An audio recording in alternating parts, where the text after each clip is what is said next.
Hello, everybody. Hey, Scott. Hey, Clyde. Wait for this thing to. Is this thing on? That's weird. It says it's on. And, but on my, cool. Okay.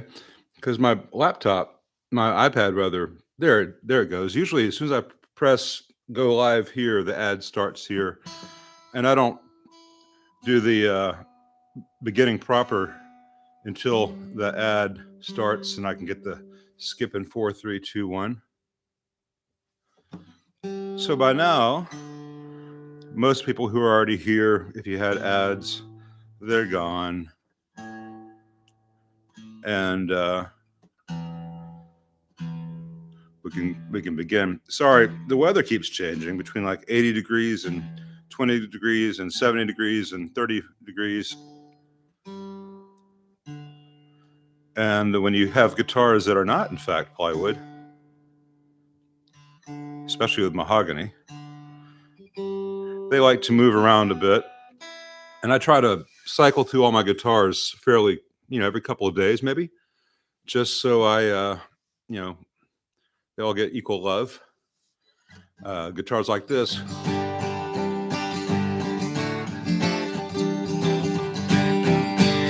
don't get a lot of airtime on the channel with all the amps and stuff, but they're my go-to for me. I love these.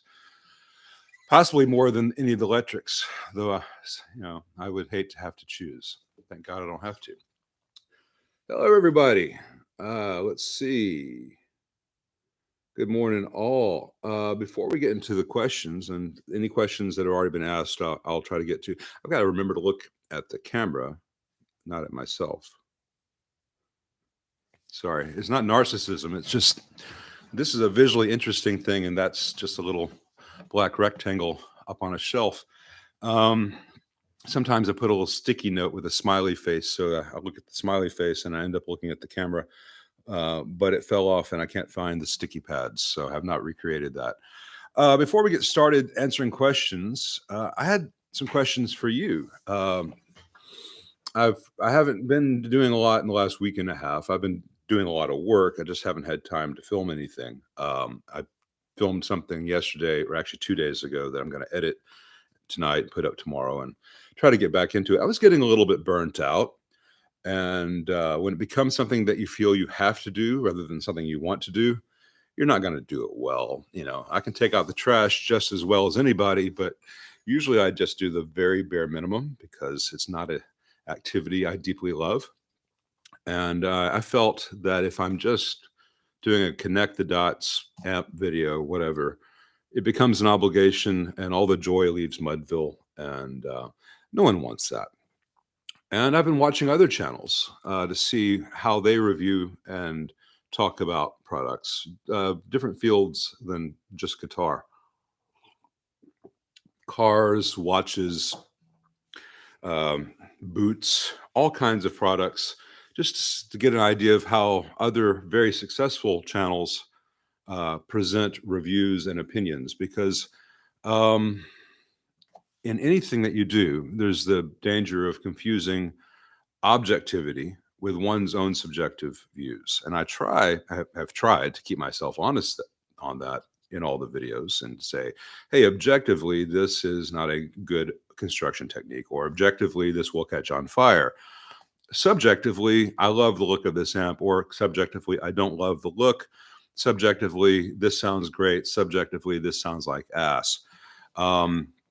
And keep a line between my objective observations based on lots of experience versus the subjective opinions. But, the problem I have, and I don't know whether it's me or the society now, is that all statements or perspectives that one disagrees with are just dismissed as, that's just like your opinion, man. So, if I say this Marshall used the wrong screen grid resistors, and as a result, it eats up EL34s, That's objective. If you argue with that, you're just wrong. If I say this Marshall is the best sounding Marshall in the world, that's subjective, and I'm probably wrong. There's that gray area, though, with like the Origin 20, where objectively it is poorly built, or the Studio Vintage 20, which is pretty much the same amp for an extra $1,000 plus. Objectively, it is a piss poor built amp. It is a poorly designed amp, and neither of them subjectively sounds like a real viable Marshall. Now, that's subjective, but it's also subjective based on the fact that I have played real Marshalls and restored real Marshalls for 30 years. And real Marshalls have a range of correct sounds. Now, a super bass does not sound like a PA, does not sound like a JTM 50 or a Black Flag, but there is a commonality to all those Marshalls up to about 84 before some of the later horizontal input AC JCM 800s started to change the filtering, and they got a little bit harsher and a little thinner. Let's put it that way. And then the 900s changed everything. So when I say it doesn't sound like a real Marshall, maybe I should say this does not sound like the Marshalls that people seek out or view as classic. If you like the sound of this, you're crazy, but you're wholly within your rights. So I'd like to hear from you guys whether you think I have been striking a good balance, maybe ways that I could do better, maybe ways that you think I'm doing right, but I need to focus more on that kind of thing, or whether I should just avoid the subjective stuff at all, though I think that would end up being pretty boring for me to talk about and for most people to listen to. I could always go the flip side and just be Jeremy Clarkson or uh, uh, what's the guy, Gordon Ramsay, and it's just Lyle shits on amps all the time, and I'm just really vocal about why this is terrible and why anyone who likes it is a moron. And I could probably get a lot more viewers because that's really entertaining, but I don't think that people would really learn that much from it. You learn a lot less about food from Gordon Ramsay than you do from Anthony Bourdain or Julia Child. You learn a lot less about cars from Jeremy Clarkson than you do learn about Jeremy Clarkson. And I like the guy; he's entertaining enough, but I don't think he is really telling you about the car so much as about himself. So anyway, I'm going to stop explaining, and I'm going to read your responses and comments. I'm going to put this to the side. This is just kind of a security blanket for me when I'm on a video camera. It gives me something to do with my hands, but I'm not going to be playing, Kumbaya for you guys today.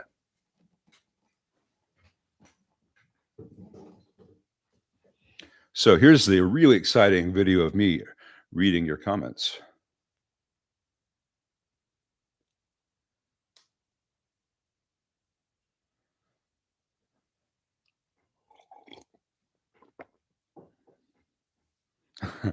Just agree with everything and have no real opinions. You'll crush it. Yeah. I think there's lots of review channels out there that do that, and I can't go to those channels for reviews on any product because everything is mysteriously great. Uh,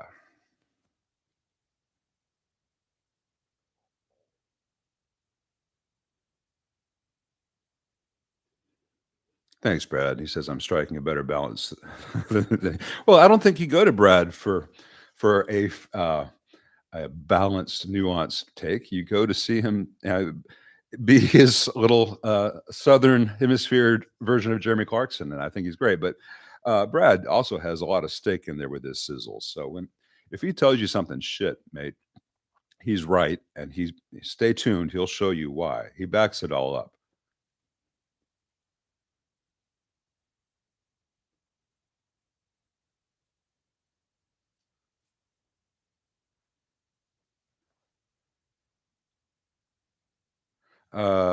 Let's see. Thanks, guys. Ryan says, I really just like hearing your honest musings as you open up amps and work on them. It's informative and entertaining. Yeah, that's the thing that gets me in trouble, and but I think is probably, watching my videos afterwards is one of the most interesting things, um, to me, if I were not myself and I was watching this, is that, that's too bright. Um, uh, it's this discovery process and, why did they do that? And sometimes I've gotta go back and do some math or, "Whoa, this thing's beautiful," or, "Whoa, what the hell was someone thinking?" I enjoy the I don't know what's around the next corner aspect of it, which is what I experience in the moment.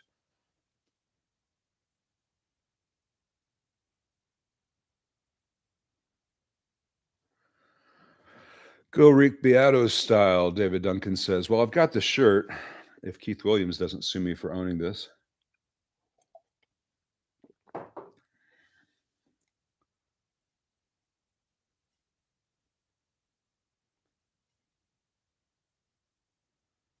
Okay. I'm skipping a lot where you're telling me I'm great or I'm doing it perfectly because I appreciate that, but that doesn't if everyone says that, then I'm gonna take it seriously. I'm looking at the suggestions for how I might need to change or different approaches because um, I'm not the world's best video presenter, and I don't put a ton of thought. I put no planning into the videos on apps. Sometimes I'll for things like this, I'll have a subject I want to talk about, but when it comes to an app, generally I'm just seeing what's inside the box. I don't know what I'm going to say until I say it. But Jim Cox says do subjective stuff too. Put subjective in the title if you want to be clear, and that the main focus is your subjective opinion. Um, see, that's I think I don't know what's the best way to put it. Whenever I've tried to say this is subjective, people uh, tell me I don't know what I'm talking about either. But some of the subjective stuff is fairly objective in that, like the Deluxe Reverb Tone Master I played. Now, granted, that was cell phone video, and the phone did not like the level from that thing. But I was telling you what it felt like to the player, and it did not feel and respond like a good, and I don't mean a great, I mean an average real deluxe reverb, even the 65 reshoot does. So is that subjective when a guy who's been playing guitar for almost 40 years, who's worked on amps for over 30 years, tells you that this does not play like a deluxe reverb? I think there's a very blurred line sometimes between objective and subjective when it comes to things like that. Maybe that's just my ego. I don't know. Thanks, Roderick. I appreciate that. I need to make this text bigger. How do I do that? Let's see here. AA 120% did nothing. Okay. Well,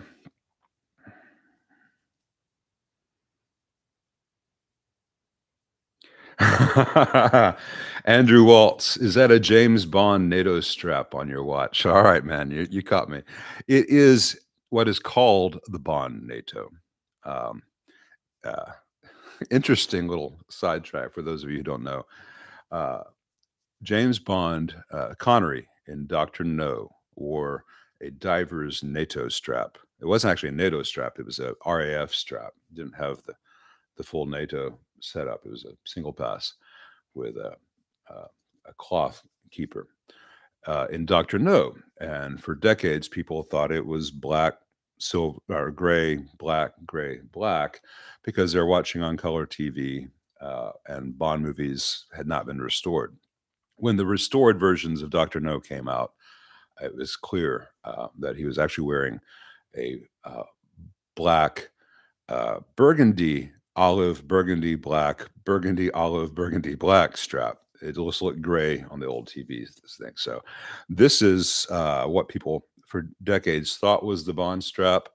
And Daniel Craig actually wore this style Bond strap in uh, uh, No Time to Die.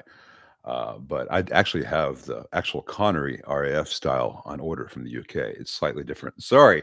Uh, It's not all amps and guitars that I geek out about. Anyway, it looks like overall, people think I've been doing it pretty well, and I like that. Yeah, real fast, enough, almost enough about watches. So I talk about watches as much as I talk about guitars. Shizmit says, "Is that an Omega or Omega if you're British? It seems to be missing the H2 valve." Yeah, no, it's not an Omega. It's not an Omega. Those are $9,000 to $10,000, and if I had that money to spend on something, it would be more guitars, not watches. This is a Pagani design. It's a Chinese homage to the Omega. It's stainless steel. It's got a Seiko movement. It's automatic.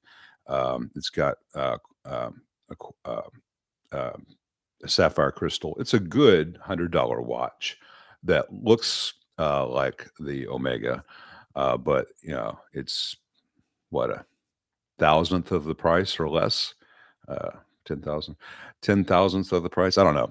There's some math there, but some zeros are definitely missing from the end of this. And as a result, I can afford to eat. I'd rather have 10 good, cool, cheap watches and be able to travel and eat and live my life than one really expensive luxury watch that I'd look at while eating ramen at home in a box forever.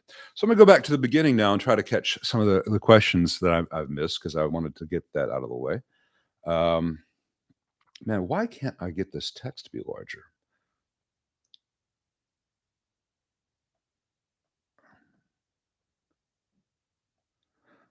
Just one second. I'm gonna see if I need to close and reopen YouTube to get the larger text because it's just not playing right for me. Just a second. Doop-a-doop-a, which means it's gonna play a damn ad again. Um, oh, it was updating the app in the background. Isn't that fun? All right, so let me scroll up to the top here and see if that'll work. Um, if I do, I can make it larger on this. That works. All right, so I'll just do it on this and ignore the iPad since it's deciding to not play nice.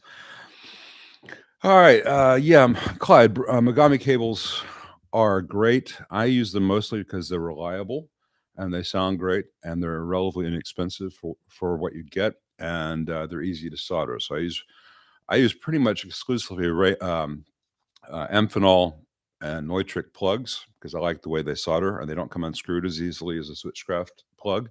And I use Megami, I think it's W2924 for just about everything for instrument cables. You can spend more.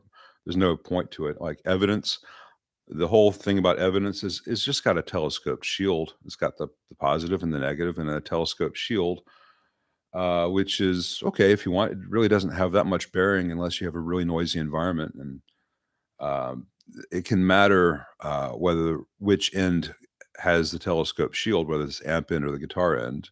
So someone will hear a difference in their directional cable like that, and all they're hearing is that it's rejecting noise a little bit better in one way than the other. But you get the same if you don't telescope the shield and you just have standard coax with the negative also being the shield.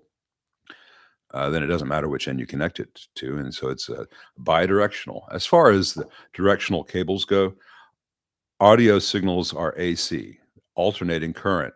At all times, the sound is flowing both ways at once. So a directional cable would actually be awful if it were true. It would be awful because you'd only be getting half the waveform, so to speak. Anyway, that's a simplified version because I want to move on to some other stuff. Uh, I'm gonna kind of try to give you a speed round. I'm not familiar with the MPEG B5R, Jim. Sorry. Oh man, Darren Farrell, you got rid of your Roadster and your SV20, and you got a BE50. Man, many happy returns. You're gonna love that so much better. I have not had a fuzz protagonist. There are two Blues Junior 4 variants. There's the fixed bias and the cathode bias. They're both called the Blues Junior 4. I have not had the cathode biased variety in yet. only the fixed bias variety. And the only four about it compared to others is that it has the powder coated controls like the three. It says four on the back, and the bias is about 90% rather than 120%, but it's still not where it ought to be, which is about 55%, thereabouts. So I can't speculate on the cathode bias version. They should have called that a 4.2 or a 5 or whatever, but I'm not even sure how you specify which one you wanted to order because they're both called the Blues Junior 4.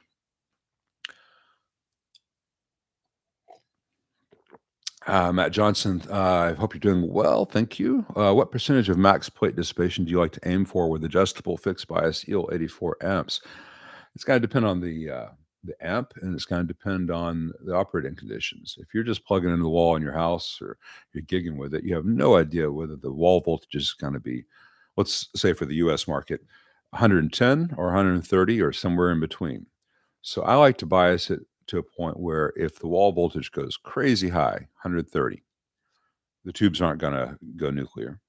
And if the wall voltage drops really low, it's not going to go into frigid cold clipping. So I would say 55, 60%, probably usually 55%. Now, if you're using it with a brown box or a variac or in a studio with regulated voltage, you know, most people are not. At that point, you can choose the dissipation that sounds best to you. And that's going to depend on the style of the amp, whether it's a more classic amp where the phase inverter and output contributes a lot to the overdrive, or whether it's a high gain preamp where you actually want the output to stay really clean. So there's no one answer to that. But unless you have absolute control of the operating mains voltage, you want to go kind of safe, 50, 55% typically, just so the amp lasts a long time. And the difference in sound that different biases give is within a range of, say, 50 to 60 or 60 to 70, wildly exaggerated on the forums, wildly exaggerated on the forums. You know, that's not why you don't sound like player X. Thanks, CA. Appreciate that. Let's see. Going down. Now I remember why I was doing this on the iPad. Let's see if it's gotten done. Because hey, Brad, I'm glad you're here. When I uh, uh, try to read it on here, it jumps. Eric says, "I'm about to buy a Blues Junior. Are they still a good amp? They have never been a good amp. Blues Juniors are horrible, horrible, horrible. Never get a Blues Junior." All right, yeah, I can't. I can't make the text go bigger. That's weird.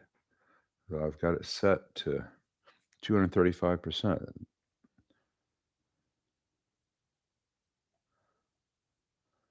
That's frustrating. All right, so I can't use the iPad for this for whatever reason. I'll play around with that next time. All right. Sorry about the technical sidetracks.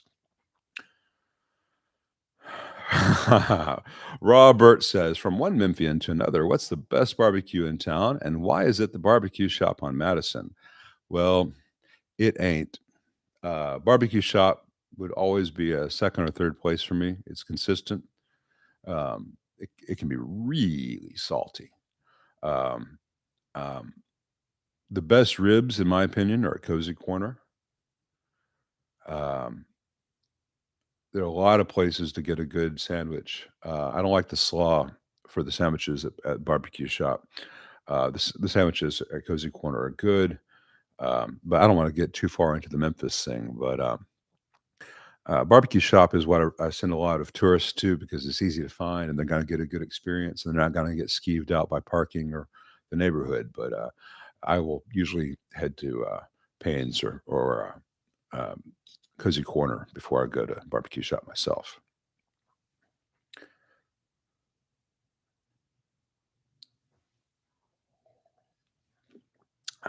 Second note says, what did I think of Brad's high watt video recently? In fact, one of those early 70s high watts in general. I have not seen Brad's high watt video. Is this one of the ones, Brad, you did where there's like 8 amps in a 4-hour live stream and the third amp was a high watt? I love you, man, and I try to watch as many of your videos as you can, but when you do the 4-hour live stream format, it's hard for me to catch up. If there was a video on your channel just like 72 high watt DR103, I'd be on it like white on rice. I love the late 60s, early 70s high watts once you correct the ground loops. And I wish to God that the two boards by the phase inverter were just close. Sorry, the two boards by the output tubes were a little bit closer together because it's really hard to find diodes that'll span that when when the diodes uh, need to be replacing.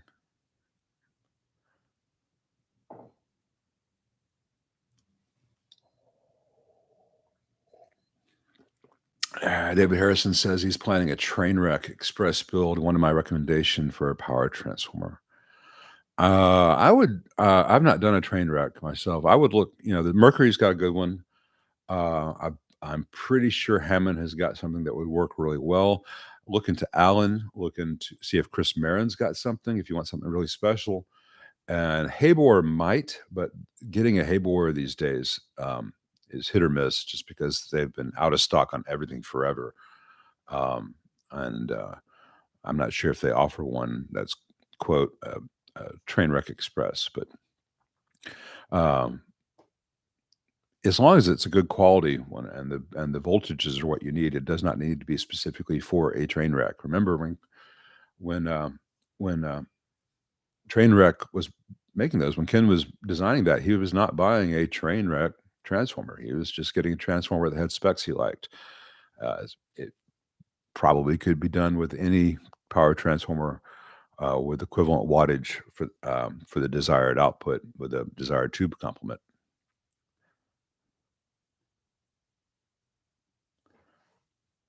All right, good.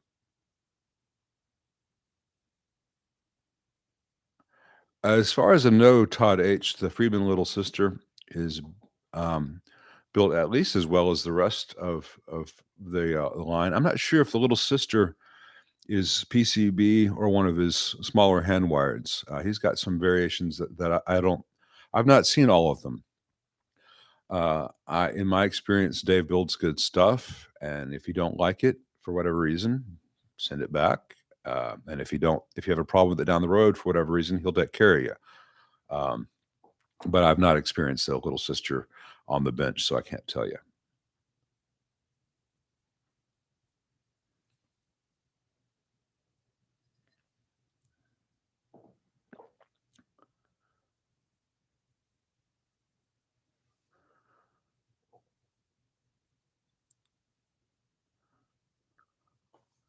Eric says, "Which amp do you want me to bring you?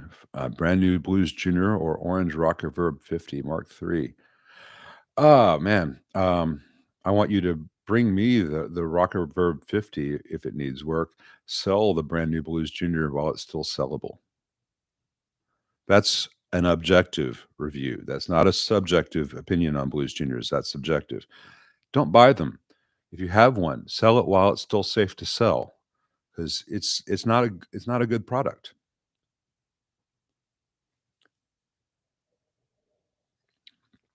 Joachim Jonker says maybe a special video about variable speaker dampening for variable speaker damping, for example.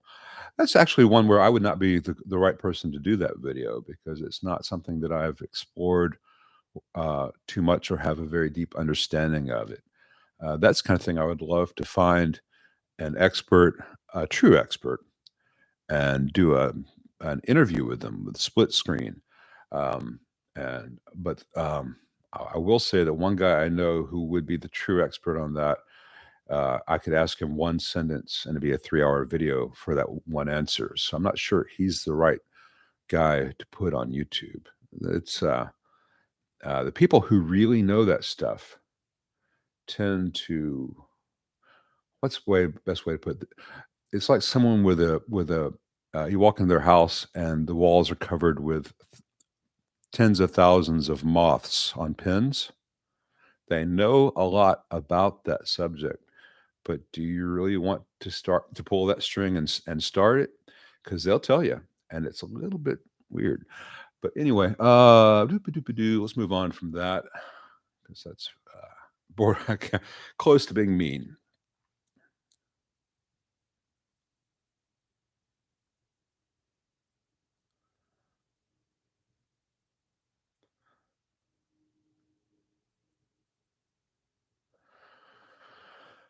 Edward Jr. asks about a Blues Junior. Which diodes do you recommend for? Yeah, trying to love it and make it survive. Well, good luck with that.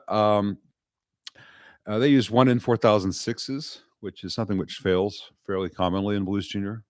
1 in 4,007 will never fail in a Blues Junior, and it costs a fraction of a penny more per diode. And I'm sure at the quantity that Fender buys them, there's absolutely no cost saving to using the 6 versus the 7. They just went with the 6, and they've got a million of them, and they're going to use them all up before they change because they don't care actually, as long as it lasts long enough to sell.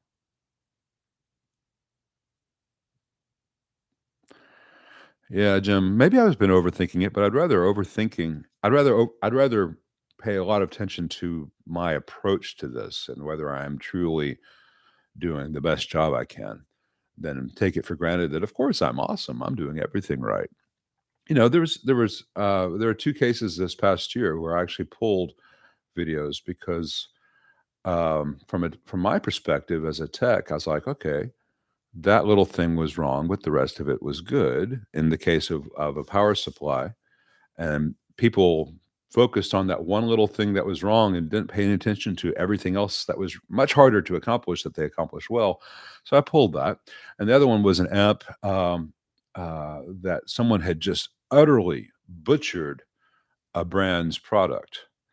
And I put that up there as an example of be careful what you buy because even though you buy something which started off life great, someone who doesn't know what they're doing can ruin it. And from the outside, it still says what it does on the tin. It no longer does what it says on the tin.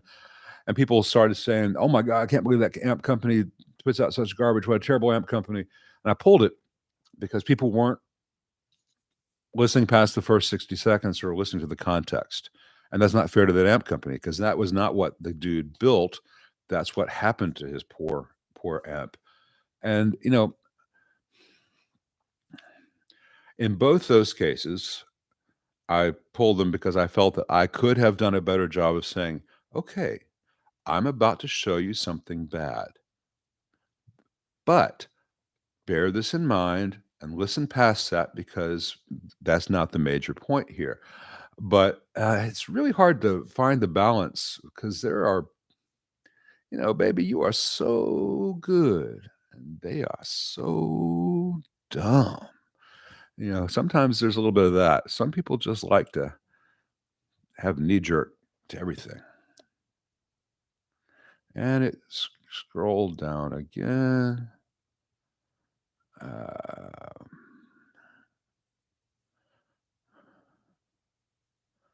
why does it always auto scroll? The iPad's not helping me today. That's weird.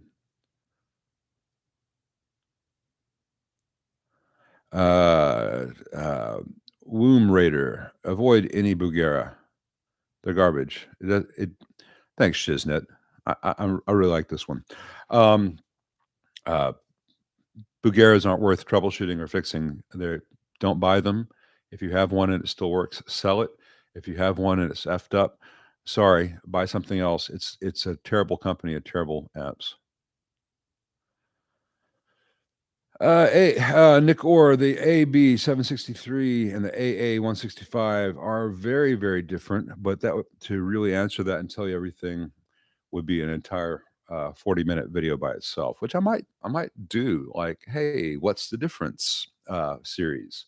That'd be a cool thing. I think players would like that. Let me know in the comments if you guys would like to see what's the difference between a deluxe reverb and a Vibrolux reverb.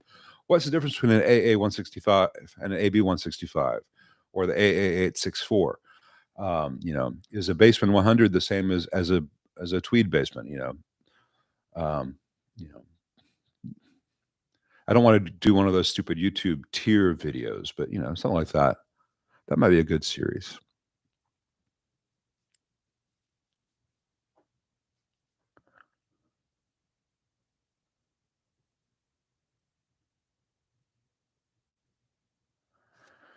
Second note has a good question. Your mentality on watches is a lot of people's mentalities on apps. Mentalities on apps, and that probably goes some way to explain why these new apps, the new more affordable reissues and the like, aren't to my standards. Well, I understand your point. Um,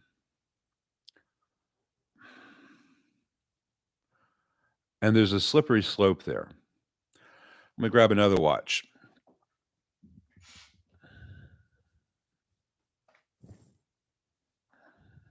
I'm gonna grab two other watches. Sorry.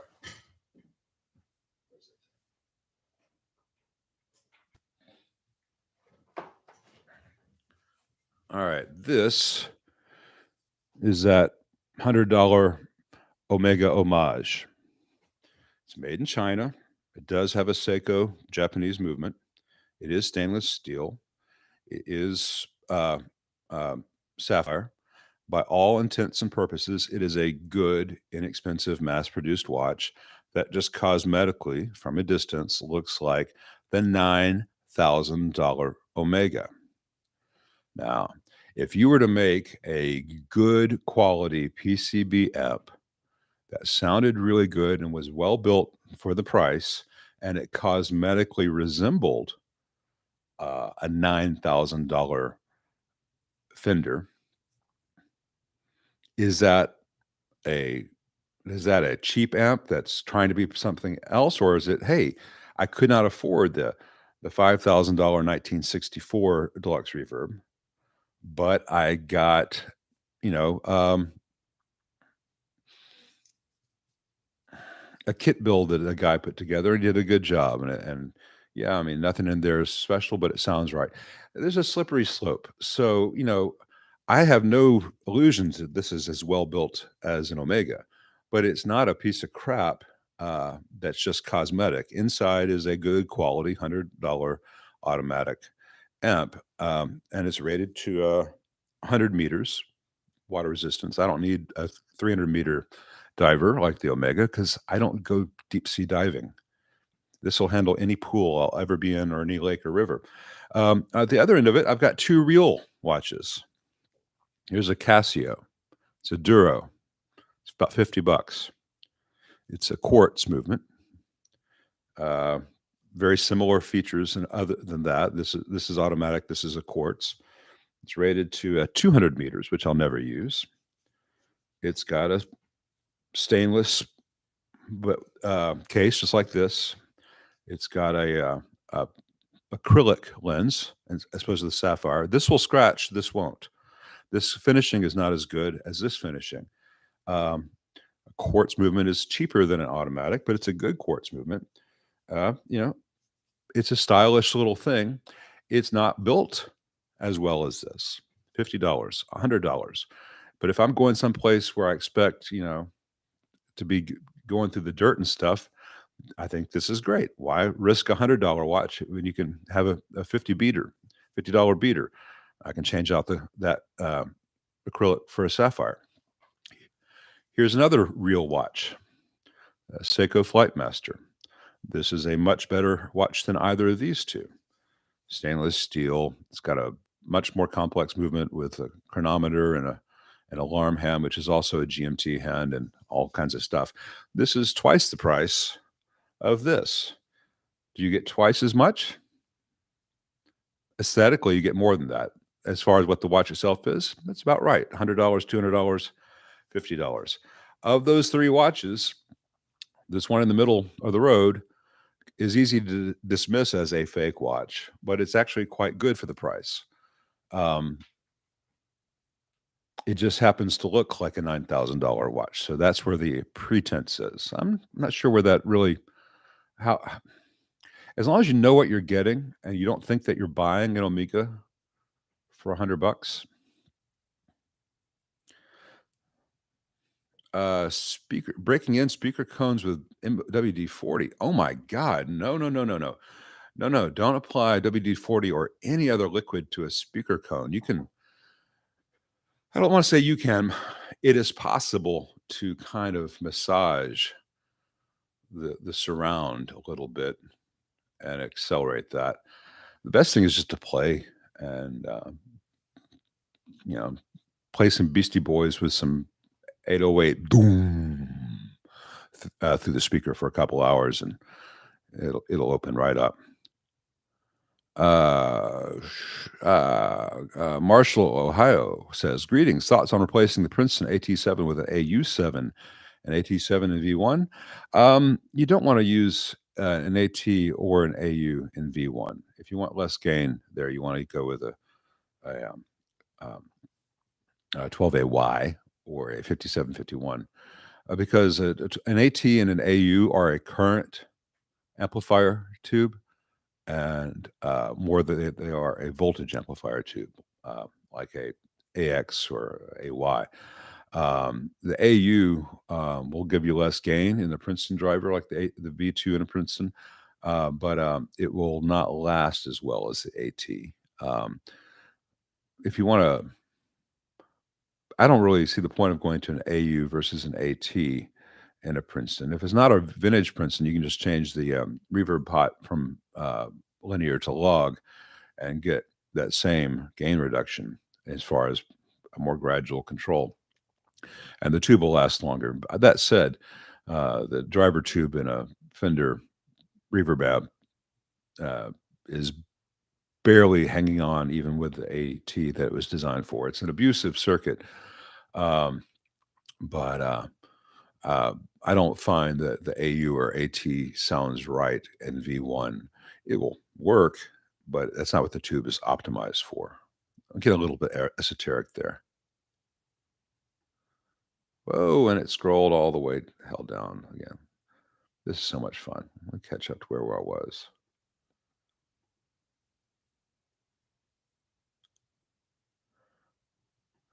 Is it ultimately worth it to use shielded cables from your input jack volume pot to the tube pins?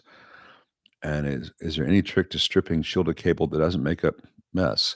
Yeah, do it all the time. It's not necessary in all amps, but certainly in high gain amps it is, and even in some Fenders where you're going near to some other parts of the circuit that have different polarities or different levels of gain, it can be really beneficial. I do it all the time, and you can see it in many of my videos. As to stripping it, yeah, there are a lot of tricks, and you can see me do that in some videos, but that's a hard thing to describe if I don't have it here to show you. Why would an 84 JCM 100 hum while in standby? That could be the orientation of the output transformer to the power transformer. That could be uh, just that the transformer bolts on the frame need to be tightened. Or you could have a sign of a failing transformer. Sometimes as they fail, they radiate more or less noise. But if it should not happen when you're in standby.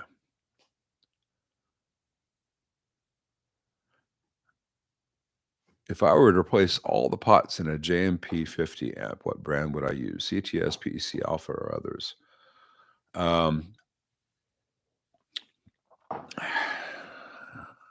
In an original amp, I would try to get the exact part if possible. If not, I would use a blend of alpha and CTS. There are a couple places where there are specialty CTSs made to specific tapers beyond just 10% log versus linear. There are a couple places where 30% or 20% log is nice, and CTS makes a few of those that are branded as different things. But usually I would just go with alpha. They sound great. They work well. They're inexpensive, and they also discourage the use of stupid bus bar grounds. Let's see.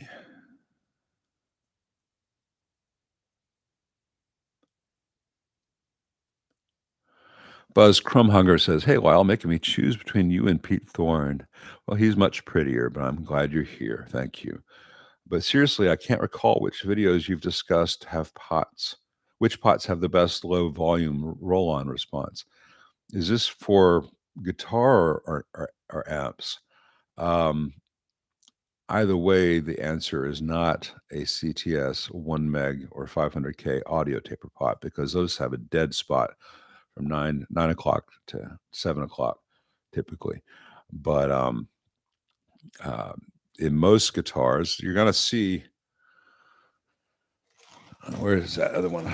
You're going to see tomorrow a Strat video I just did where I changed out the pots and I put in some Mojo Tone vintage taper 250K audio pots. And these are, then I'm going to be, when I have the nerve, I'm going to be changing out the wiring in my 335. And I've got some Mojo Tone vintage taper, 30%, 500Ks here. And for guitars, I really like these.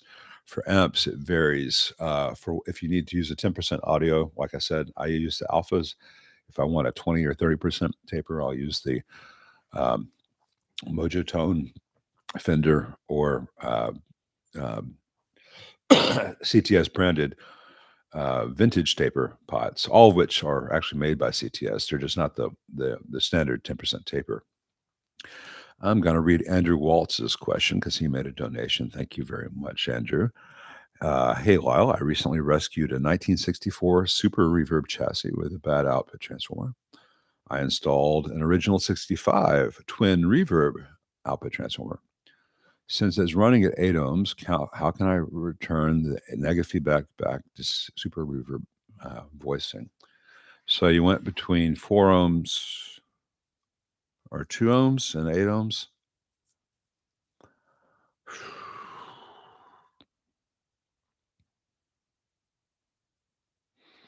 Well, you're going to want to change the 820 and leave the 100R the same. I would have to have the math for that.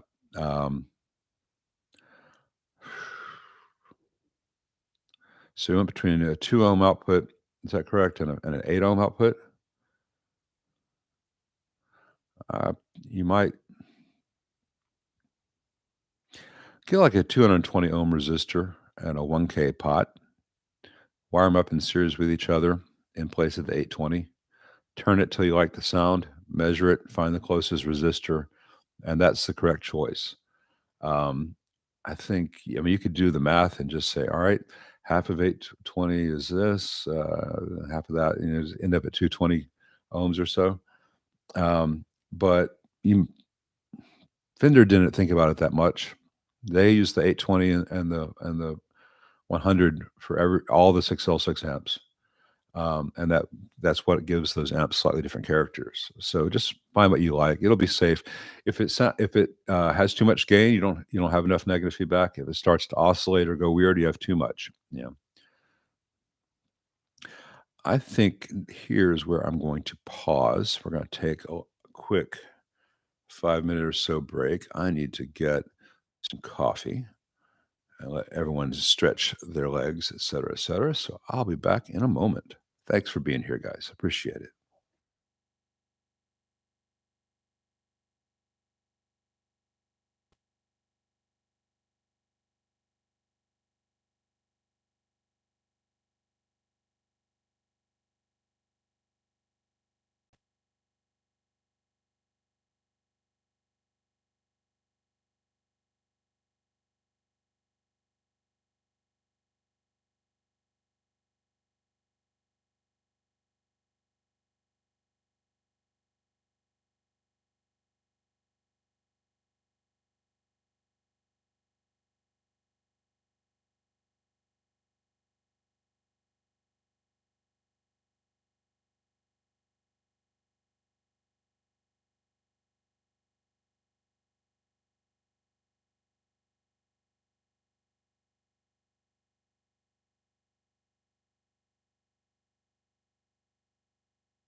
And we're back.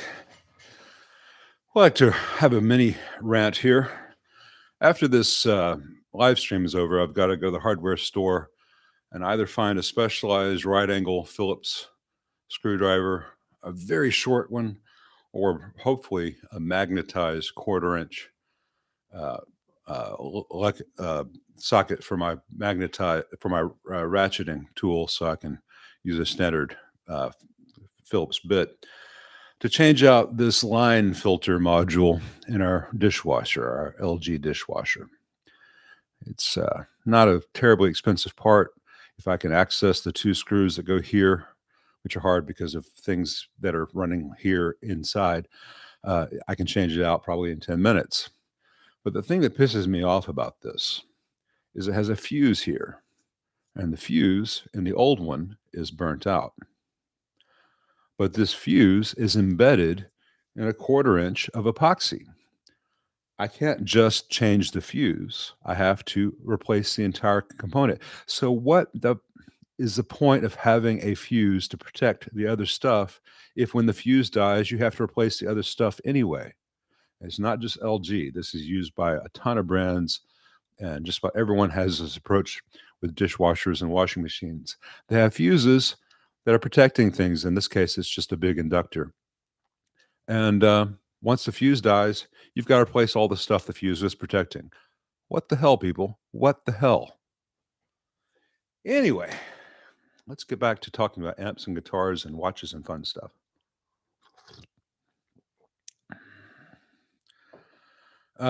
Jim Cox asks if an ESR meter is a good place for hobbyists to start for checking capacitors on board.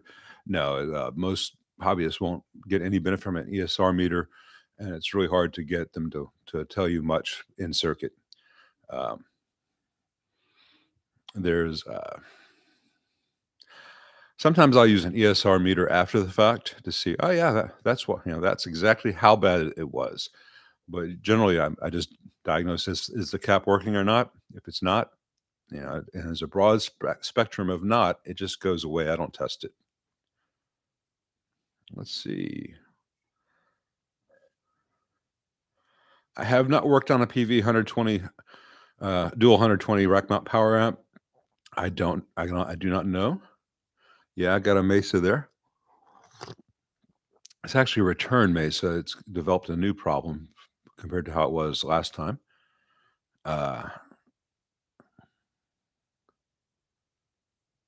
Robert I have a 1977 Vibrochamp and have seen my videos relating to their care. How would I know if the local repair shop would know enough to do what you do? Ask previous existing customers, ask word of mouth, or that's about the only thing you can do.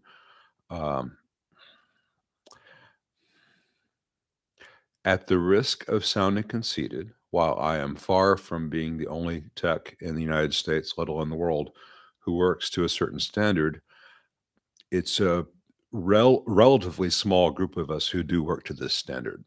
The better question might be, I live in X city or state. Can you recommend anyone? And in which case, I or Brad or someone else might be able to help you.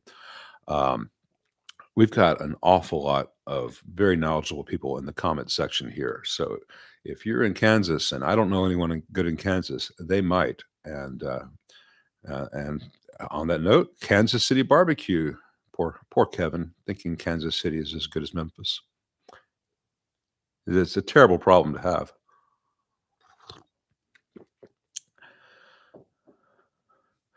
Best Princeton Reverb version or alternative amp on the market? JDS says, I've not tried the Milkman. I don't know if they're truly great or whether they're just a fashionista choice on the gear page. I hope that they're truly great. But I will say that the Princeton Reverb reissue, the 65, not the 68, once it's had a little bit of minor work done to it, which I've shown in lots of videos, which most good techs can do fairly inexpensively, is a very good sounding, reliable amp. It just needs a little bit of help from the factory. I have not used the Sir Ombre 2x12 cab, Dennis, but I bet it's fantastic. John does not make bad products.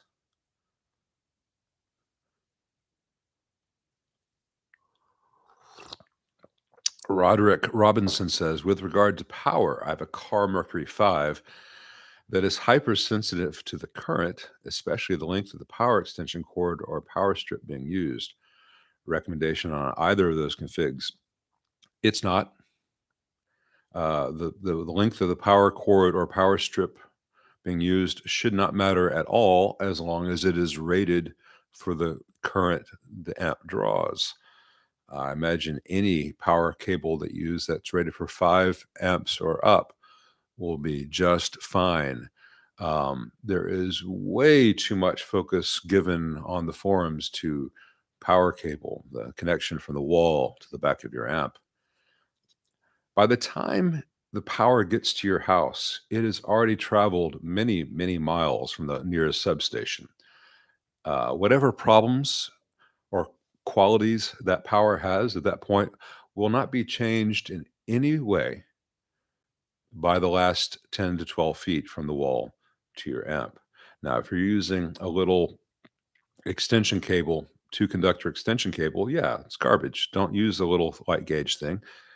You want a 10 or 15 amp power cable, either an extension cable or an outlet strip to plug an amp into.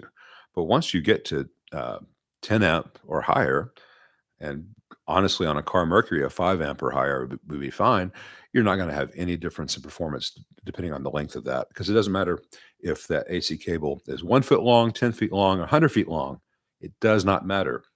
It's already traveled miles before you get to it, unless you live right next to a substation. And that's one of the reasons that Edison won out over Tesla when it comes to wiring America with AC versus DC, is that AC can go long, long distances without being boosted, and DC could not. Therefore, we have AC, and Edison made a lot more money. Sorry if that sounds contentious or that I'm not putting you down. A lot of people don't understand how power works. A lot of people profit from the fact that most people do not know how power works. Al Moreno says, Lyle, I'm a Fender guy. I'd like to mix in a small, medium Marshall combo tube amp. What would be my first Marshall purchase? Thanks, man. Thanks for watching, Al. It depends on what your idea of a Marshall sound is. There aren't a lot on the market that are correct until you get to a certain price point. So I don't know what your price point is. For the average Fender guy who wants to add some Marshall flavor to their repertoire, to their tonal palette, unless you have $2,000 or so, maybe a little bit less, in which case look at, from 1,200 to 2,000, you have Friedmans, which are fantastic, and some Surs, and then you start to get into some of the nicer Germino and actual Marshalls, like in Marshall 1974X, or some of the 65 amps. But if it's under $1,200 and you really want something that does a Marshall sound, the Vox AC15 Custom really does a great job of what most people think of as Marshall sounds. It's not that dissimilar a circuit in a lot of ways. Check out the video Steve Selvage did about a month or so ago. Just plug straight into one and turning the knobs up and playing. And most people, if you just heard it, would think, oh, that's a Marshall. That sounds like Zeppelin.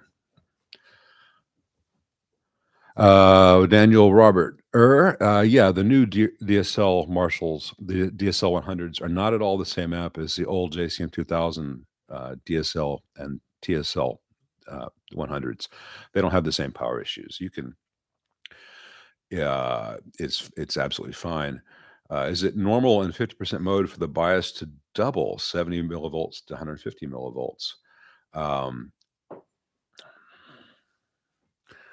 Trying to remember if I don't remember if in 50% mode whether they're doing a triode connection or whether they're turning off a pair of tubes or whether they're using a different tap on the power transformers. So without the schematic in front of me, I can't answer that. I'm sorry. I'd hate to guess wrong and steer you wrong.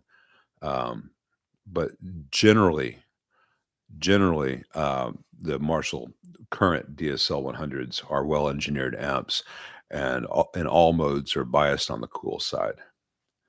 Yeah, Ken used a lot of Pacifics, I think, or rather, a lot of people making train wrecks use Pacifics. I should have thought of that. Pacific's a good choice. All right, yeah, Brad, but back to Brad's video with the high watt. That was the first one you did yesterday. I only saw part of the second, so I'll go back and watch that because I do love your work and I love old high watts, and I know that it's in good hands. Anyone who doesn't know, Brad's Guitar Garage here. He's not just a stalker. He's a friend of mine. He's kind enough to mod my videos. So if you're an ass, he'll kick you out. So don't be an ass because he'll kick you out in a heartbeat. He's an excellent tech. If you need a great tech in Australia, actually, I know about 4 great techs in Australia. So if you're almost lucky if you're an app owner in Australia as far as finding a great tech, and Brad's certainly one of the best. You're not in luck when it comes to buying anything because getting anything down there is just hideously expensive from what I can tell. But if you like my channel, check out Brad's channel. Brad's Guitar Garage does what it says on the tin.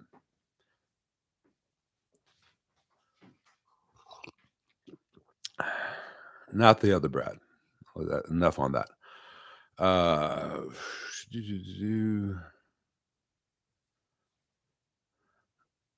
Oh, yeah, Rob Hunter, if you got a Mesa and it's working at all, sell it. It's hideously expensive to fix, and then at the end of it, you have a functioning Mesa. On a guitar output jack, the ground is always going to be the sleeve, not the ring or the tip. The tip's always going to be positive, and if it has a ring, that's going to be on some guitars, it's going to be stereo. On the bulk of guitars, that's an indication that either they just used a stereo jack because they had one laying around, or it's got a battery like an EMG preamp or something, and that just does a special shunting thing inside to turn on the battery when something's plugged in. But generally, guitar output jacks don't have a ring; they just have a tip or a sleeve.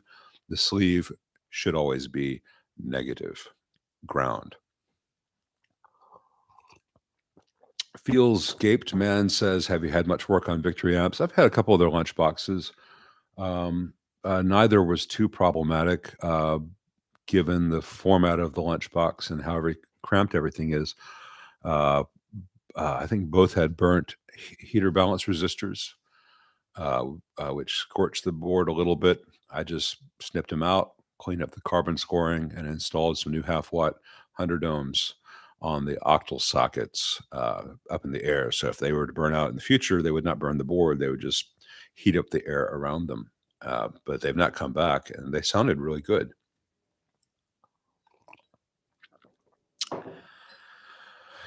Oh, Stephen Ferrer, that's a hard one to say. Ferreira? Ferreira. That's a tough one. Sorry, man. I try to get everyone's name right. I'm gonna say Ferreira. I'm looking at getting a Marshall 2525C 20-watt Silver Jubilee combo. It has a black PCB and alpha pots. Have you ever serviced the reissue Silver Jubilee 100s or 20 watts? I think they're built. I think that model is built exactly the same, pretty much, as the Studio Vintage 20, and the same caveat emptor applies.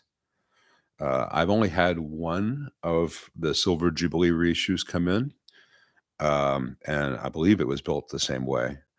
And that one, it was a brand new amp bought, and the guy brought it in to see what was wrong with it, whether he should do a warranty repair or whatever.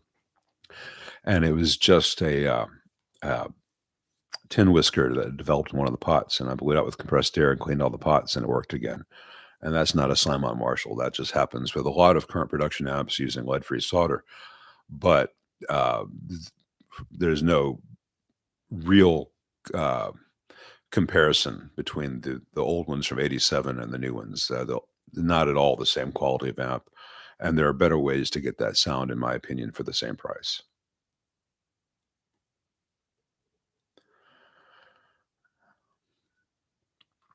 All right. Uh, what are the sonic qualities of a colder bias versus a warmer bias, specifically for 6v6 Fender amps? That's a really long, that's a deep subject to be a really long video. I will say for right now that most Fenders were designed to be biased on the cooler side, 50 to 55%.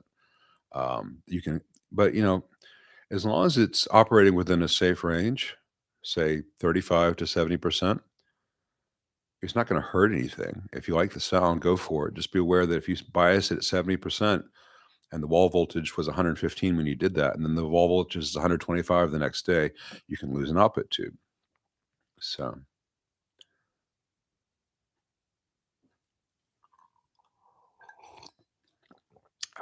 would it be possible for you to explain how to size filter caps in a 5E3? Yeah, stock original would be 16. You can also use 22. You can bump it up to 30 or even 40, depending on which rectifier tube you use. You don't want to go higher than that. Nominally, a 5Y3 rectifier tube wants no more than 30 microfarad, but people routinely will give that 47, and it tends to hold up just fine. Beyond that, what physically fits and what you like the sound of. If I were building a 5E3 for someone, I would probably just go with all 22s because it gives a little bit more filtering than the vintage correct 16, but it sounds great. You're not going to hear much difference. If any difference that you notice is going to be to the benefit. Um, Once you wire a 5E3 with balanced heaters, as opposed to one side going to ground, most of the hum goes away. So use as little filtering as possible to get the correct 5E3 sound, and get your heaters sorted out. Make sure that everything is wired correctly and that all the lead dress is correct. Then if you need to increase the filtering, keep an eye on the rectifier tube data sheet and approach the maximum with caution if you need to add a little bit more. And don't expect a ton of low end out of that. It's a open back 1x12. What tone caps would I use for an AB763 build and why? Thanks, Gary. If I were building one, if I was using an eyelet or turret board, I'd use an axial cap. Uh, I don't like using a radial like an orange drop too much. I have done it, but you have to do a right angle bend right where the lead exits the body, and the coating can crack there and let moisture in if you use an axial. So I like to, if you use a radial like an orange drop. So I like to use an axial, and my preference is the Vishay MKT 1813. They're really pretty. They're very consistent. They have the outer foil marked for those who like to play that game. And I do myself. You can just use it exactly the way Fender used the old blue ones. And they've got a really nice thick lead that takes us a nice even bend, and there's no flop to it. A Mallory 150M, I've used it a lot. They're also a great sounding choice, but the lead is much thinner and it won't look as pretty. But you can use a 715p, you can use a 716p, you can use a 220p, you can use a 418. Lots of different orange drops. I prefer the polyester to the polypropylene in a Fender, but you just have to be very careful when that lead comes out of the radial that you don't bend it right angle right where it exits the coating, or it'll crack that coating. So I like to go with, I'll use a little needle nose and start the bend about a 16th of an inch below where the coating ends, and and support that before I do the bend. But at the same time, you're adding a lot of mass um, on a radial in that application. That's not good. It's not beneficial, and there's no real point to it. Though certainly the big blue radials that Fender started using after '69, and even the reddish brown ones that people hate, those are radials that were bent, and they tend to sound great and last well. But in general, I like to use an axial. And the blue Ajax from '62 to '68 that people love are axials.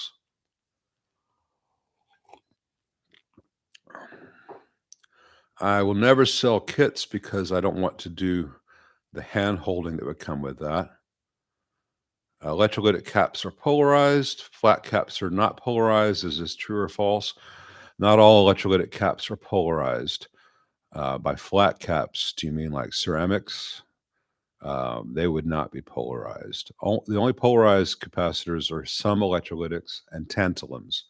There might be some other types that are fairly esoteric that you'll never run into, but in general, when you run into capacitors, if you go to a guitar parts, an amp parts website, you're going to see a whole bunch of what are called film caps. They're not polarized, but they may have an outer foil. You're going to see electrolytics, which are mostly polarized, but there's also bipolar electrolytics. You're probably not going to run into that in too many amp part websites. You're going to see ceramic and silver mica caps. They are not polarized. And you may see a few remaining, um, um, what are they called? The little rare polys. I can't remember the name. Those are also not. Those are not polarized. Ooh, grounding schemes and noise issues with the B15. That's not a quick subject. I would love to do it, a video on it, but I would have to have one on the bench. The best thing I can do is point you to some of my existing vintage Ampeg videos where I sometimes have changed the ground scheme and I tell you why. And I've even gone so far in some of them to just show you, hey, here's the noise with the stock one. Here's the noise after the mod. Clearly beneficial. Just know that Ampeg were built to get out the door really fast. I don't have any experience with chicken head amps. They make 5E3 clones apparently, as do or have done a million other people. I don't know if they're good or not. And I've scrolled way the hell too far. Let me ask people very nicely to stop asking questions for a little bit, and I'm gonna try to play catch up. Because we've got so many questions here. I'm not sure if I'm going to be able to answer the ones that have already been asked, and I'd like to. So when I tried to send a super chat, it won't let me send the super chat for anything less than $100. I tried to $5, and we won't do anything, so I don't know how to send it. I have no control over how that works. I do not expect anyone to send $100. So if you're having problems, just don't send anything. I don't know what's up with that. Um, I appreciate the thought, Buzz, and I appreciate all the contributions, but I have no control over that setting. I can't say you can only give me $100 and up. You know, I just turn it on and it does its thing, and I don't know whether that's happening to anyone else. Thank you for the thought.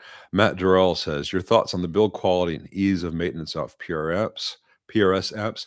I'm on the fence about that. Most of the ones I've had come in, like the customs or channel C and H, have been horrible, just terrible, terrible things. And I've talked about that in other videos. The new PRS amp they have out that apparently every YouTube channel but me got on the same day about 6 months ago, the little 20-watt thing. I've seen some pictures of one, and it looks very promising. It looks to be built entirely different than the two-channel C and two-channel H, and it looks to be really well built for the price. But I have not had one myself on the bench to say yes, definitively it's good. And I've been into some of their more esoteric high-end things. They had a one that was based on the Fillmore East app, and I was in that, um, and it was great. In fact, I was in that with Paul. He was in town with David Grissom doing a clinic, and I knew David because he used to use some of my pedals, and so I went. Paul was doing a repair on one of the amps, and he needed some parts, and they called me, and I happened to have the parts. That was a really well built amp. I've had one David Grissom amp I had come in, the DT G or DT 30, whatever it's called, and it was really well built. So PRS makes a lot of different amps, different tiers. The two channel C and H, I'm not a fan of. The Sanzera, I'm not a fan of. The new one seems to be really good, but I haven't had it yet. And the very high end stuff tend to be very, very good. So I can't say as a brand, it's very case by case.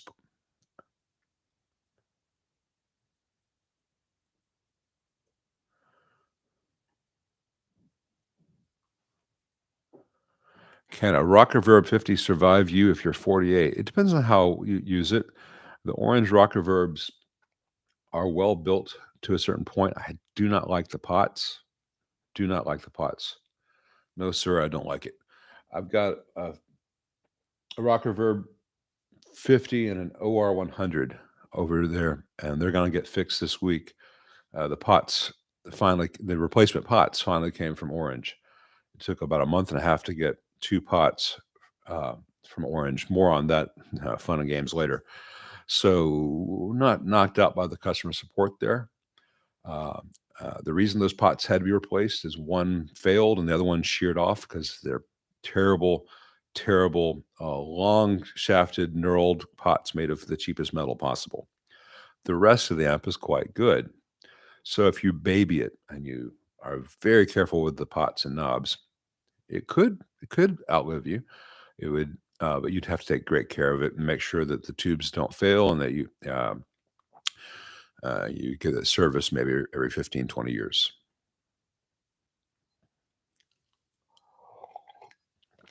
Any thoughts on building a Fender-esque circuit with both harmonic tremolo and reverb? Looking for 40 watts as output. I have a suitable output transformer for two 6L6 GCs. Well, I'll tell you a secret. The Magnatone Twilighter series, both the stereo and the mono, those are a straight up AB763 Fender reverb channel. I mean, exact part for part with the added tremolo, which can be their harmonic, AC or standard DC. Not DC, sorry. Yeah, DC. So it's just a straight up Fender channel with an added harmonic tremolo. And the harmonic tremolo is great, but it's really hard to build their harmonic tremolo because you have to use some very specific parts, varistors that only they have access to, and they won't sell them to you. So your other two options are either to build the Fender one or the the Vox one, the AC30 harmonic trem, or the Fender, say, 62 Bandmaster Pro, etc. Both of which are difficult to build and get operating correctly, though it's obviously doable. I'd say that the Fender is trickier to get working than the Vox. The Fender has a little bit more depth than the Vox. That said, unless you're wanting to build it yourself, I would not build one because you can take any good Fender variant or Fender tribute variant with or without an effects loop, and Strymon and others make tremolo pedals that really do that harmonic trim sound very, very well. It'd be much less expensive to buy an $800 deluxe reverb reissue and a $300 Strymon Flint and get that sound than to build it. The Magnatone, which does it, they start at $3,500 and go up. So it's an expensive proposition to do an analog version of that circuit. If you want to do it, go for it. And if you can get the Magnatone schematic, you can figure out where it goes. Thank you, Tobias. He says he loves the content. He just got a 2204 800 from 87 unmodded. He loves the sound. Was wondering if there are any pitfalls to be aware of. No, the 2204 from 87 is a good amp. It's going to have two main issues. First of all, because the PCB is held on by the pots and the jacks. That's mechanical stress. So you want to make sure either do it yourself or have a tech do it. Remove the pots and the jacks from the board, from the chassis. Make sure all the solder joints are good because they commonly crack. Once those solder joints are good, and when it's time to reinstall all that, make sure all of the hardware is tight that secures the pots and jacks. to the chassis so that any stress is borne by that hardware, not having the hardware let loose. All the stress is borne by the solder joints. The other issue, beyond making sure the electrolytics are good, is the lead dress in those models specifically. They can be a little bit spaghetti, um, depending on your level of expertise or your techs. When I get those, I will go in there and I will shorten all the wires as much as possible from the preamp board to the preamp sockets, making sure that there's enough slack that the board can be removed in the future. But you can, if you take an inch off each wire, you've by the end of it, you've removed 2 to 3 feet from the amp, and it makes the lead dress much nicer. And I always remove the grid connections because let's see, best way to. I'm not going to pretend this is a tube socket. The inductor here is a tube socket, and you have pin 9 and pin 4 and 5 and 2 and 7. Um, they'll have a black wire going to pin 9 that wraps around here, and then they have pin 2's connection going here, and that can pick up a lot of buzz in those amps, a lot of buzz. So what I do is I disconnect the green wire going to pin 2 from here, and I bring it around here, so it kind of comes from the board and goes up away from the black wire at 9, goes up in the air, and then connects over here. So the green grid wire stays away from the black heater wire that goes to pin 9. And if you do that to all the stages, it can dramatically lower heater noise and buzz in that model. Beyond that, they're good amps. They're just not as filtered as the 83 and earlier 2204s, and so you get a little different character out of them, and they are prone to broken solder joints, but that's an easy thing to fix. Alex 2112 says, "Where can I find caps and resistors in a bundle for working on guitars and amps?" I don't know. I don't ever buy things in bundles. Um, I buy the specific parts I need, but I have a specialty thing. You see that case up on the wall up there? Each one of those drawers up top holds 100 plus resistors each. So if I need a 10K half watt carbon film, I've got probably about 300 of them up there. And I've got that for every common value, and then I've got boxes of uncommon values. So I'm not the right person to ask about that. But in general, for working on guitars, you don't need a lot of stuff. Uh, um, and For amps, if you buy a kit from Mojotone per se, they send you all the stuff that you're gonna need for that. You can go to CE Distribution and tubesandmore.com if you're not a pro, and order a package of the most commonly used resistors for like $100. But I don't advise that. I advise saying, "These are what I need for this project. Let me order these." Sorry if that's not the answer you're looking for. Um, let's see here.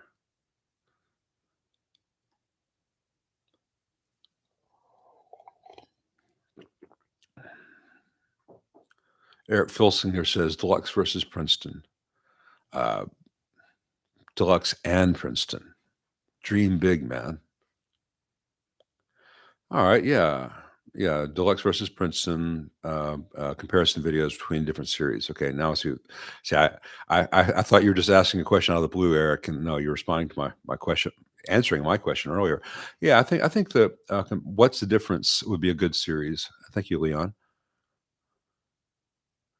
I'm glad you saved $400, Christopher Klaus.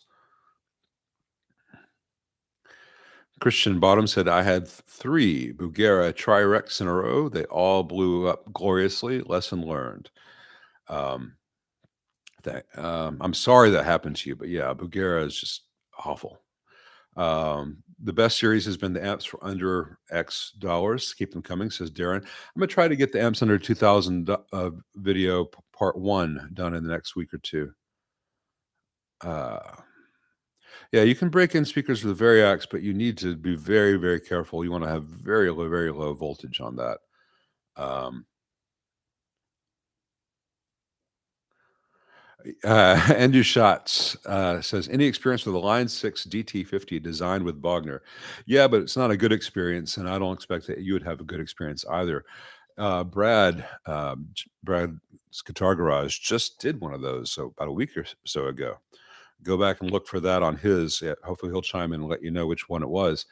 They're horrible. They're fixable, but my God, they're horrible.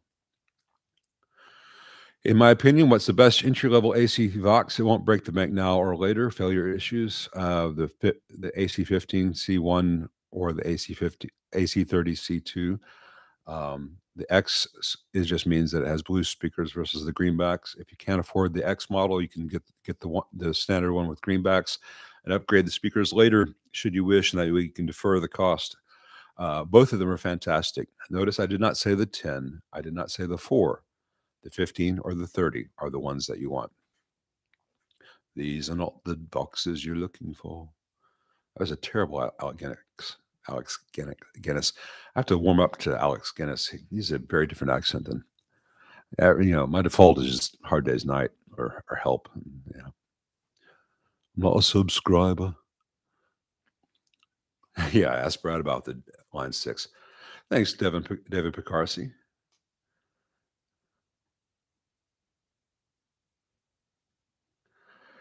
Still completely happy with your hand-wired Tyler, and of course, his benchmark real PA 68 PR. Your hand-wired Tyler is actually going to be um, um, something built by Seritone for Tyler, branded by Tyler, and sold to you as a made in US app, and costs more than the Seritone that says Seritone. Tyler is a terrible company. They either have Seritone relabeled and sold to you as made in America and God and country and all that nonsense, or it's a Weber clone kit that they build themselves, and they do a terrible job. Shiznit, you and I need to talk about watches. Yeah, I love the Flightmaster. It's probably my favorite. They'll all be making appearances in different videos. Buzz, I appreciate the thought. I don't know what's up with the super chat things. I don't have control over that. Do I recommend adding screen gristers to the 6v6 sockets on a Princeton Reverb? Um, uh, well, traditional Princeton Reverb does have screen grid resistors um, on the sockets. If you mean a reissue, yeah, you can see in my uh, videos that I take off the ones on the board and add them at the socket. They definitely should be there. Yeah, Brad, WD-40 on a speaker. It never even occurred to me that people would do that. Of course, people spray the damn stuff into tube sockets too, and into pots and all kinds of places. The only place I use WD-40 in an amplifier is if I need to clean off corrosion um, on a bit of metal. It's one of the solvents that I'll use, but then I go back afterwards and will clean it off. Or unless I have a chassis that has a lot of rust, I will put WD-40 on the rust, let it sit for a while, and then use like 800 grit sandpaper on that, wet dry, and then follow that with 1200 and try to get the rust out, and then the WD-40 to soak into any exposed metal to keep the rust from returning. But it does not go into any bits that are actual electronics. Oh, New York City Geology bought a JJ Junior. That's a Friedman, Jerry Cantrell model on steep discount last week. I'm really loving this thing. I don't get the weird mixed reviews it sometimes gets. Man, I've seen those mixed reviews. There's some real idiots out there just inventing problems this amp does not have. It's a really good amp. The only reason it may not be the right app for you is if it doesn't give the sounds that you want, because it's doing some very specific sounds. But if I were playing really hard rock, not metal, but I also change stuff, really hard rock, and I had $1,500 for a head, man, that'd be on my short list of apps to try out. It's really well built, despite what that one guy famously has put out there on the internet, but he's not qualified to review shoelaces. So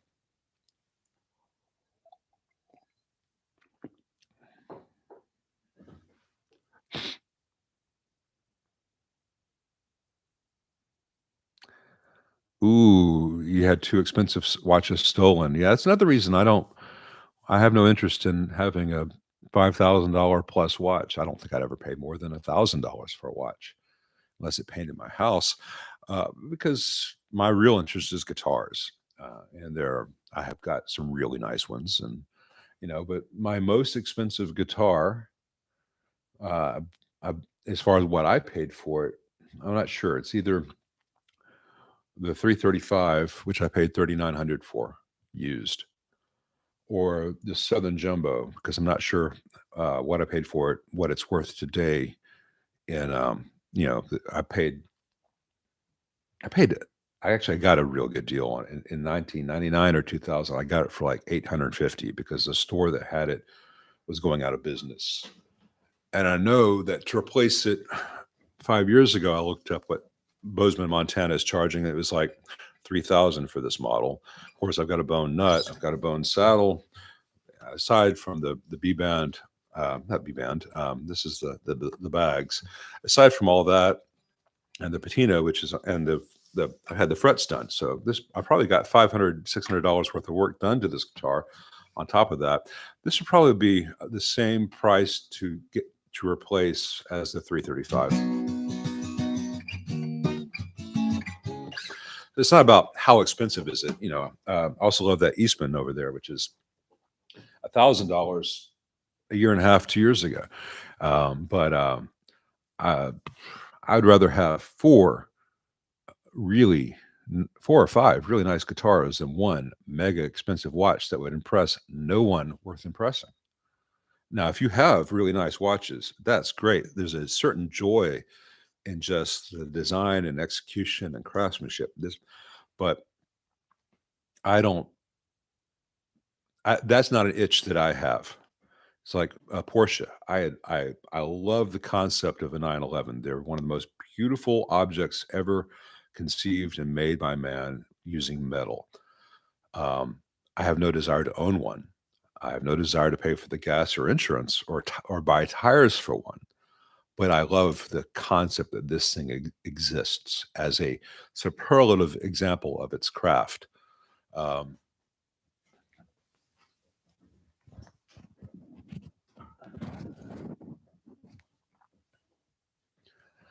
but I like iconic examples of craft, whether it's this Speedmaster, not Speedmaster, Flight Master, which is just a beautiful esoteric pilot's watch, or this G-Shock, which is, nothing. It weighs nothing. It looks like nothing. It does everything. It does everything beautifully. It syncs up it gets the time from satellites automatically. It's solar powered, $100, fantastic. This is in its own way a Porsche 911, but I can justify this one. Sorry about all the watch stuff. I've been getting into it. The CC2 with Wharftails sounds terrible. The CC2 on into almost anything else is fantastic.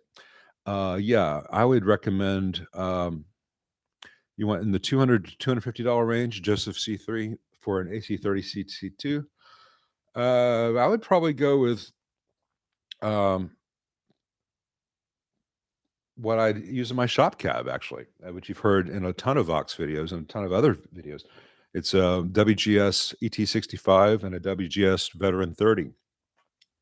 And the Veteran 30's got a slightly different sound than the ET65. Together, they sound perfect, but you can mic them individually and bring out different characteristics if you need to.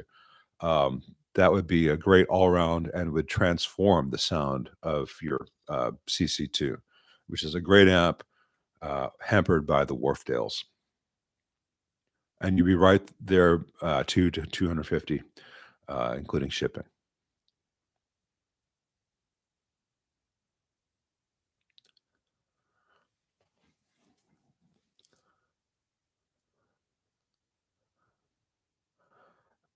Uncle Meat says, "Hey Lyle, hey Uncle Meat, best high dollar guitar cables worth it?" I don't buy guitar cables because I make them, but I'll be in a guitar store and I'll see Mogami and Neutrik cables, say a 20-foot Mogami Neutrik cable being sold for 40, $50. I'm thinking, all right, that's about 60 cents a foot, 20 feet. All right, so 6 times 20, about 10 bucks for the cable. And then I've got, say, two $5 connectors from Neutrik. All right, so a $20 cable sells for 45, 50 bucks. Okay, well, someone had to make it and test it, and they've got overhead. I'll just roll it myself, but I wouldn't pay over whatever the price is. And don't ever pay for gold connectors. It doesn't give you any benefit, and it just wears out faster. Uh, if there's any benefit to anything better than, say, Canary or Mogami and Neutrik or uh, Amphenol, uh, you'd even get better results if you invested that same money into a metronome and some time spent with it. No one has ever sounded bad because they didn't spend more than 50 bucks for a cable.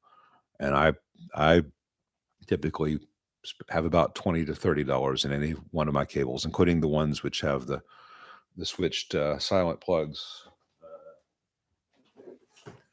which I love these things. They're so good. I had a Whirlwind for a long time. It was really good, but when it died, it was unrepairable because it was all molded. I don't have any thoughts on Valve Storm JTM45 kits because I've not had experience with them, but I get a lot of parts from Valve Storm, and I'm pretty sure he does all that in conjunction or has done that in conjunction with George Metropolis, and George is fantastic. He's a friend of mine. So if that makes you think that, uh, you may think that, oh, he's a friend of his, so he's going to say his amps are great. He became a friend of mine because I thought his amps were great, and I reached out to him. So if someone in this industry does something really well, and I have the ability to say, "Hey, I worked on your blah blah blah. You did a really nice job." I try to take that time. I've met a lot of cool people doing that, and I've met some others, but I haven't had such nice things to say about their amps anyway. I have no thoughts on the synergy concept with modular preamps. Um, uh, I trust Bruce Egnator's uh, designs, but I know that some of the mating connectors, there's a lifespan to things that slide into each other with high voltage. So I'm not going to say it's bad, but I know that anything that occurs to me is, but what about this? What about that? Would also occur to Bruce. So, how to set up best set up a stereo rig? That's beyond the scope of the time I have right here. Um, there are probably lots and lots of videos on that on the internet. I don't know whether any one of them is correct because I've not looked into that for a long time. But I will say what a lot of people won't tell you is unless you are traveling with your own PA and your own sound guy, the audience is going to be getting mono anyway, because when you do stereo live, you get phase cancellation. And what it sounds like at this point, I'll do it as if this screen here was the venue. What it sounds like here is not what it sounds like to the person sitting here or the person sitting here or the person sitting here. And if the front of house guy is here making all his sound decisions here and he's running stereo, he has no idea that the person here, oh, you can't hear that guitar anymore. The person over here, all you hear is reverb. So the person sitting here running sound has everything in mono. So this person hears the same thing this person does that this person does. So all your glorious stereo rig up here is mono again. And so you have to make sure that whatever you do sums to mono without any phase cancellation issues. So take that knowledge and then go look at all these other videos on how to do it and make sure that they address that. Because if they don't address that, they're bedroom warriors and they don't know as much as they would like to make you think they do. God, that sounds mean, but it's just the truth. There's a lot of people telling you either for their own ego or in order to sell you something, what how to do stuff. And I see very little stuff on the internet that I personally would follow.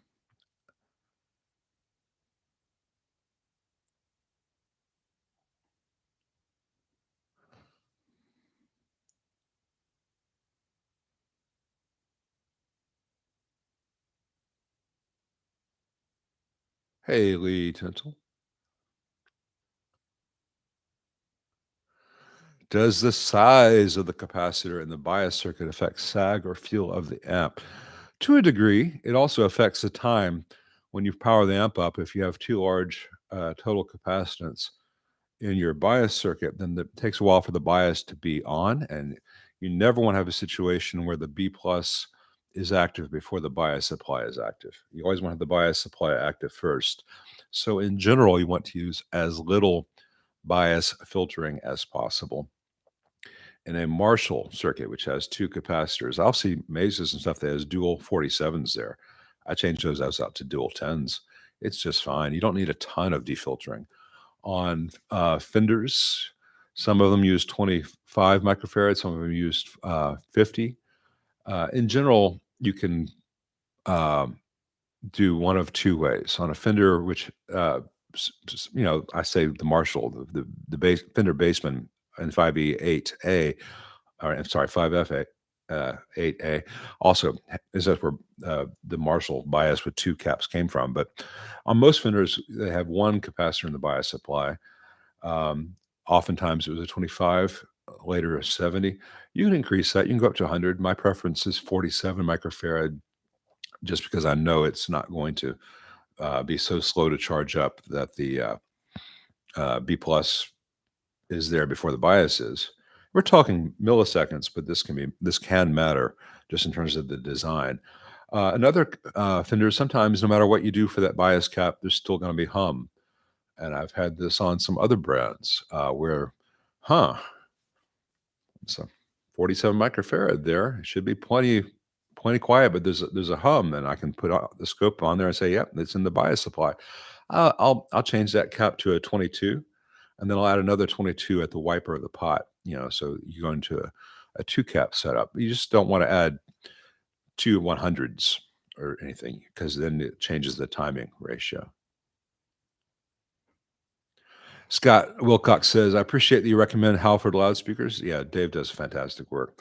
He did an amazing job reconing a 77 Celestion Blackback. He used the original dust cap and the spider. Sounds just amazing. Of course, man, I need to get you some other stuff there. I have no news on the Mercer F&T buyout. I have Merson, rather. I have not had any of the Merson labeled ones, and the F&Ts just seem fine.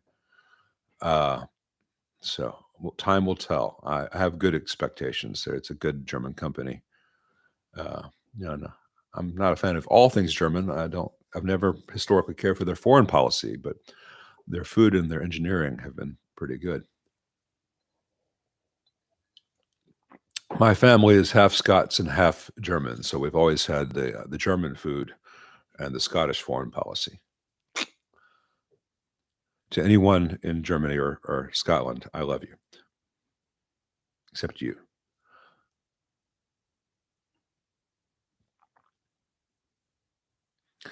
Richard Nagamitsu says, I replaced all the tubes in two amps, a Bad Cat Club 2 R and a Mesa TA30. Both are cathode bias. I use matched tubes. Anything else he needs to be checking out?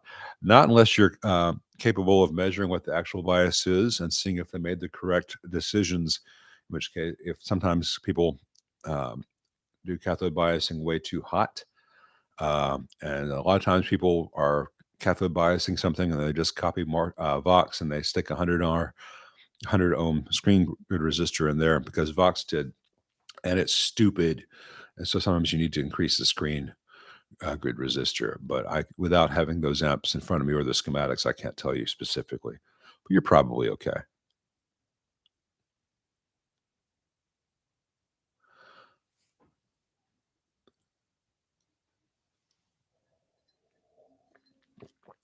Someone, Brad's complaining about the Mesa behind me, and someone saying, "Love that JVM."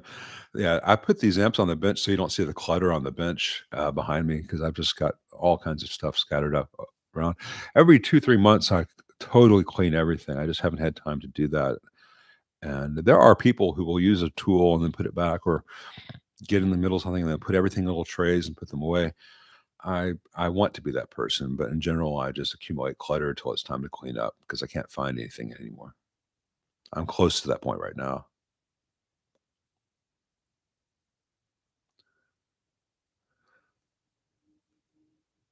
See right there. Brad says, "Man, the shop is a mess. I'm going to take me all morning to straighten this place out. What was I thinking on Saturday?" Exactly. And so, if it's for video, I just put some amps up and hide the clutter, and I look great.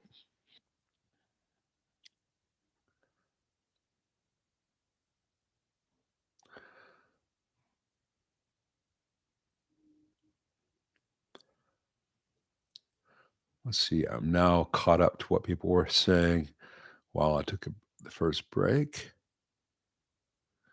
Brad has never seen real snow. I'm jealous. I hate snow. And let's see. I'm trying to get back to where I was when I came back from the first break so I can take a second break. I think we're going to go about another 35 minutes from this point right now. Let's see. Doop-a-doop-a-doop-a-doop-a-doop-a-doo. Doop-a-doop-a-doo. Let's talk cameras. All right, we're talking cameras and oh my God, I love you so much. Thank you, sweetheart. You got it? I got it. All right. Hot coffee and a hot wife. Life is good. All right, so I think I'm going to start the second intermission of the stream. And we will be back in a little bit, and we're going to start with talking about cameras.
All right, we are back. And I was thinking a few things. I don't think first of all, this is not going to turn into a watch channel. Don't worry about that. But you got to be careful asking me questions about my interests, watches, cooking, cameras. Though we're going to discuss that briefly because it's kind of interesting as far as the global supply chain goes. But real back to watches, I had a thought on the analogy between a watch and amps. This is $100. It looks like a $9,000 Omega. That's fine. I know what it is. I did not think I was buying an Omega, and I know that's high quality. If Omega, who makes a $9,000 version of this watch, came out with uh, the reissue version of this watch, and they charged $5,000 for it instead of 1,000, I mean 9,000, but their $5,000 version had $100 worth of parts in it like this does. That's where the problem would be. That's where the analogy to a lot of reissue amps is, where you think you're getting a slightly less expensive version of the real deal, but inside it's nowhere close to the real deal. So it's the deception or the intentionally misleading marketing. That's what bothers me. So that's where this analogy should have been. That's how I should have said it. As far as cameras go, Brad, a year ago, I was looking into getting a better camera to do all my videos with, and I did a lot of research and went down all these rabbit holes. And I was like, "Oh, okay, I'm going to get the Sony ZV-E10. Just looks perfect for my needs." And I couldn't get one anywhere. Anywhere. Turned out there was a chip shortage, and Sony could not make the damn things for forever. They're making them now, and it's like a $900 camera that will do everything I ever need to do for this channel until I need two of them for A and B cameras and stuff. And so since I couldn't do that, I just upgraded to an iPhone 13 Pro, and it's got a really good camera. And you can go back and look at my videos and see the day that I got it because the video quality went through the roof. That said, I still want a better DSL mirrorless camera like that. But that was a year ago that I did all that research, and a year in tech time is an infinity. Yeah, so I've got to do all the research from scratch and see if there's some better model on the market now, or whether that's still the right choice now that they're available. I know that's near and dear to your heart. You get great results with your Panasonic, but man, that autofocus feature on yours blows, as well, you know.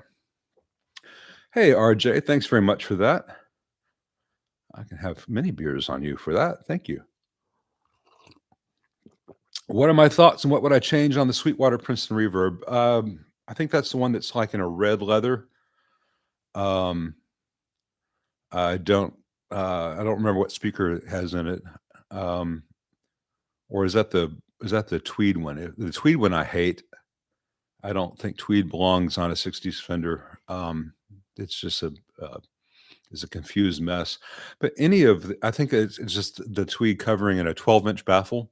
You can take any Princeton reverb and get a 12-inch baffle from Mojitone for what, $60. And I don't remember what speaker they have in that issue, but it's not a speaker that I would recommend for a Princeton. So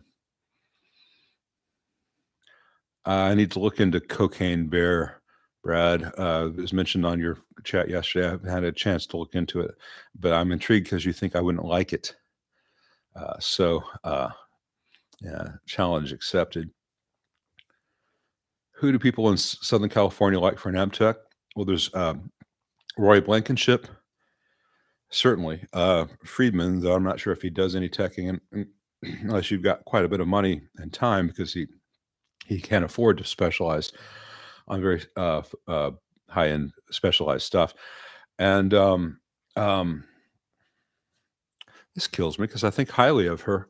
Colleen, the Electric Lady, Fazio Electric, whatever.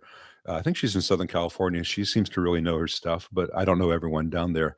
A lot of the guys that I do know in that area, um, or in general, tend to be older, very well established techs, but they often have specialties where they can do a tube amp, but their real preference is hi-fi, or the real preference is PA work, or et cetera, et cetera. So I don't know beyond that.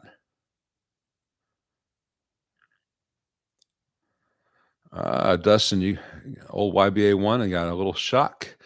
Yeah, two-pronger guy said he had it just rebuilt. It's sad. It's sad. Just saw your joke about the milkman and your wife. Uh, I I didn't know that they had solid state ice module versions, but hey, probably every bit as good as the or better than the Tone Master.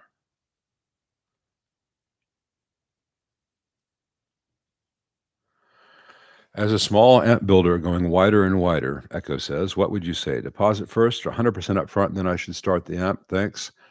Man, if you do 100% up front and then you start the amp and you have any hitch in your wagon, whether it's you get a bad power transformer and all of a sudden that transformer is out of stock for 6 weeks plus, you can have real bad taste in a buyer's mouth, and it gives a bad impression. I would say sit down and figure out what your cost for all the components would be, so you're not, especially when you're starting out, that you're not going to bankrupt yourself. So, say if you sell an app for $2,400 and your cost is $1,100, make the deposit 50%, and that 50% deposit buys all the parts, and then you get the balance upon completion. That way, if the owner flakes or whatever, yeah, well, you're halfway, you're not out of pocket, you just lost the time, and you could odds are sell that amp to someone else if you didn't do some weird custom thing. I think 50% deposit, maybe a lesser deposit depending on your scale. You don't need to necessarily get a deposit to cover all the resistors and caps, but transformers, chassis, the big things. Figure out what you need, that you can't go be out of pocket on yourself at this point in your journey is, and say if it's 30%, 40%, whatever, get a deposit, communicate with them throughout the whole process. I've had a problem with that myself. And then people are gonna be much more inclined to be patient when you say, "Hey, I'm really sorry. I put it all together. We got a bum set of tubes. This is a tube shortage. I ordered some from TAD in Germany, but they're gonna be here in 2 months, and I'm sorry, it's outside my control." They're gonna understand rather than they paid $3,000 for something and it just doesn't show up for forever.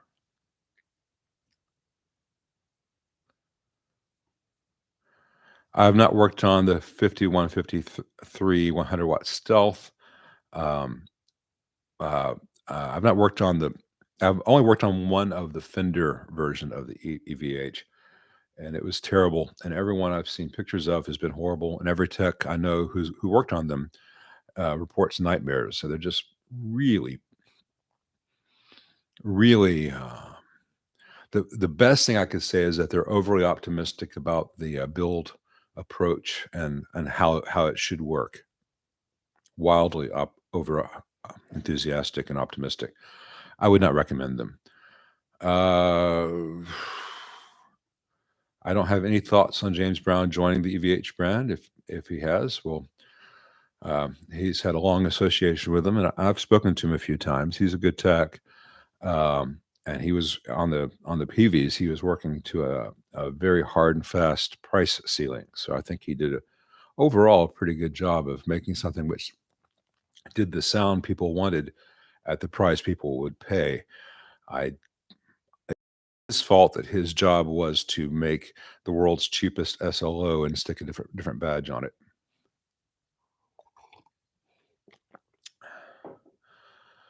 You got a custom 68 Pro reverb having a bad rattle sound. If it's got JJs, uh, that would be the very common issue. But without having the amp on my bench, I can't say beyond that.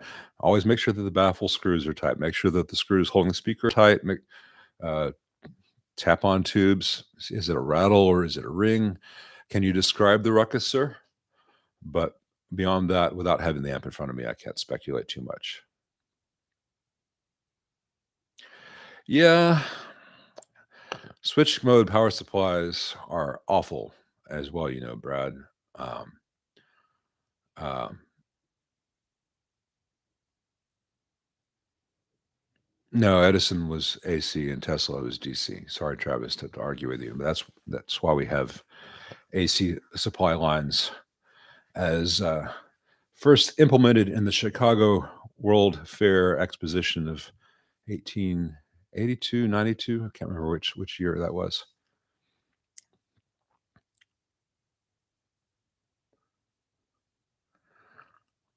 David Pekarsky, the YBA1, the bassmaster, the trainer. That's one of the ones I mentioned thoroughly in the Apps Under $1,000 video. They can take another $400 to get working perfectly, but man, what a great amp! The JVM was here before, and the master volume very occasionally randomly switches. I think it's this push button needs to be replaced. I hope not. It's a pain in the butt to find that part. And the other issue is the owner thought it was noisy, and he bought, on my recommendation, a DS. What is it called? Can't remember. But the noise eliminator, the noise gate that runs in the loop, ISP decimator, and he couldn't get the decimator to work. It turned out that the new version of the decimator has um, sensing inputs, which are optional to use, labeled guitar, and the actual noise gate circuit labeled DEC for decimator. And he was running his guitar through it. So it was sensing it, but it wasn't actually gating it. You have to either run the guitar through the guitar loop jacks and then stick the rest of it in the effects loop, or just stick the whole thing in the effects loop connected to the DEC jacks, at which point it worked perfectly. So it was a newbie operator error. But at that point, he had gone back and watched my videos, and he had never loved the sound he got out of this thing. But he loved the sound of that Friedman Runt 20 that I did a few months back, and it was still for sale at the local guitar store. So he bought it. He loves it. He no longer needs the decimator, so he returned the decimator pedal. And I'm going to take a look at that push button. And once it's fixed, I think he's going to sell the JVM, because for his needs, the Friedman Runt 20 is just his perfect amp, and he's in love with it. So I feel that I showed him how to solve the noise problem, and the decimator worked great for its intended purpose. But better yet, finding the right amp for the owner. Okay, yeah, the Sweetwater is a 12-inch with a C-Rex. I'm not a big fan of the C-Rex.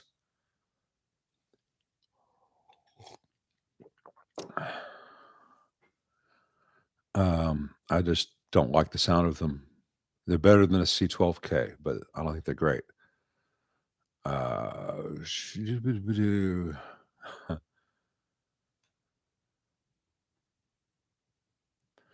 People are crapping on Mesa. I golf clap all of you. Let's see.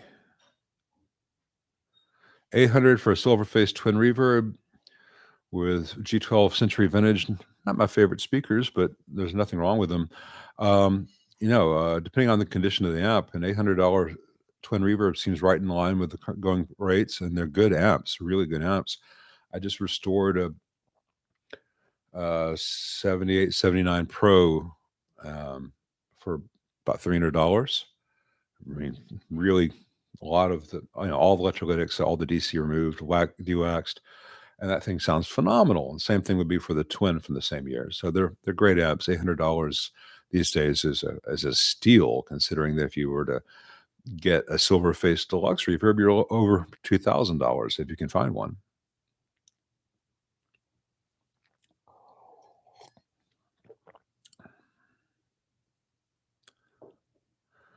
Let's see.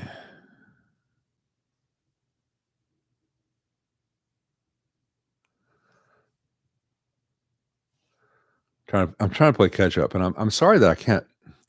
Brad says I talk too much. I spend too much time on one question. I don't know how to go faster.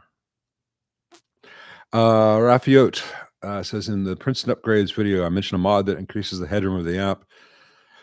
Could I please talk a bit more about that mod? It's a little semi-proprietary. You can look at the Stokes mod out there. that'll get you close to what I do. Look for the Stokes mod Princeton, and that'll get you about 90% of where my mod gets you. And if you can combine that with reading Merlin the Valve with Merlin Blenco's article, the Wizards article on his website, valvewizard.co.uk, I believe. He's got one on cathodion phase inverters. Between that and the Stokes mod, you can get a lot better results. And then I do a few other things that I keep secret because I have to. A girl's got to have her secrets, right? Boston Guitarist says Stephen Ferreira should check out the Serotonin Jubilee clone. I would definitely recommend that over anything Marshall's making these days. How accurate is the test point for the bias test? I had to redo my app and it now sounds different. Um, a bias test point is usually just measuring the cathode with a 1 ohm resistor to ground. As long as that 1 ohm resistor truly is 1 ohm or close enough, it's very accurate. That may depend on the model. Some amps use different value resistors because they may have a pair of tubes being measured through that, or even a quad, in which case they'll change the value of the resistor. But I don't use bias test points to bias amps myself. Jupiter speakers are great. They're made by WGS, which is what I use a lot. They're just made to Jupiter specs, so there's slightly different variations. The same way Magnetone is using WGS for their speakers. The Synergy caps sound pretty much just like the Sozo caps, only they don't look like Jimmy Page's amp cab. 4x12. They're fine. I don't think there's any benefit to paying the extra money for them. Same with the Jupiter caps. But if people want them and they can afford them, then it's not a financial hardship to pay for them. There's no downside other than the cost, but you are buying something which is visibly different, but not audibly different. They are high quality caps. So I just think that the MKT 1813s give the same quality increase at a much lower price increase. Let's see. I hit the scroll thing too much. Well, I'm about to do this about another 10, 12 minutes. So I think I'm going to have to skip some questions, and I apologize about that. We're going to start with Brad's statement here. JJs have a big problem with their annealing of their glass, it seems. A lot of cracked and completely departed bottles from the base.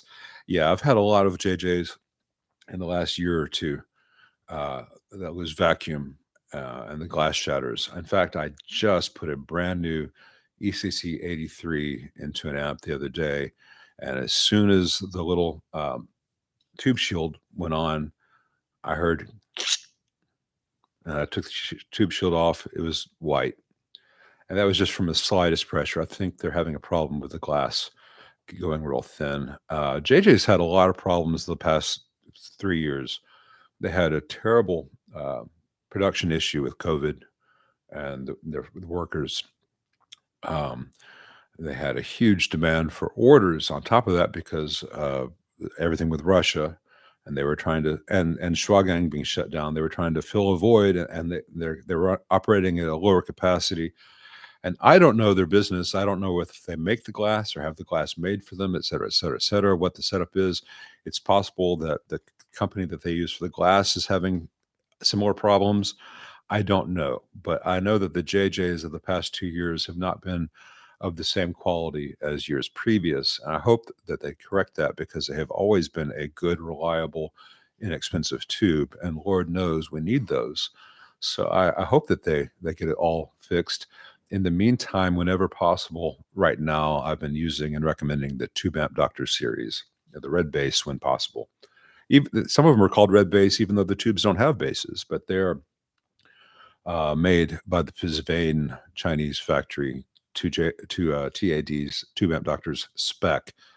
They're well spec'd, well sorted Chinese tubes, and they sound and operate very, very well. So If you have a problem with China, I can respect that, but right now it's one of the only real games in town, and we are a small fraction of the world's demand, and it's a very specialized thing. We're pretty much only tubes and maybe some military thing. I mean, amps and maybe some military things even use tubes anymore. So we gets what we gets.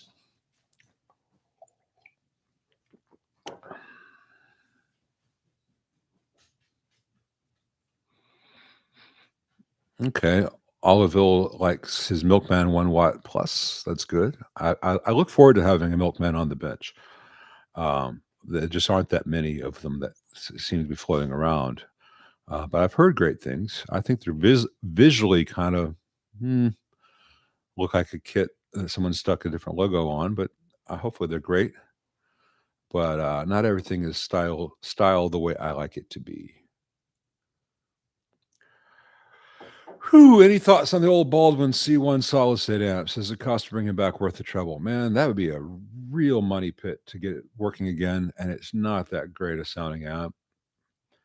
The only person I know who uses them, who is Willie Nelson, and I love Willie Nelson. I love Willie Nelson, and I love everything about Willie Nelson. But the sound he gets with his guitar with Trigger kind of only works for Willie Nelson in the music that he uses. It's a very unusual sound, and I think you would be spending an awful lot of money to kind of sort of sound like Willie Nelson when you can sound like yourself for a hell of a lot less. And Willie bought that amp because it was dirt cheap, and he likes the way it. I like the taste. But it's sterile and I like the taste. I don't think he would seek that out today unless that were already his thing, and he's got multiple platinum records, so he can keep it going. But in general, a '50s Martin classical and a Baldwin solid state amp are not going to be the tonal recipe for most people.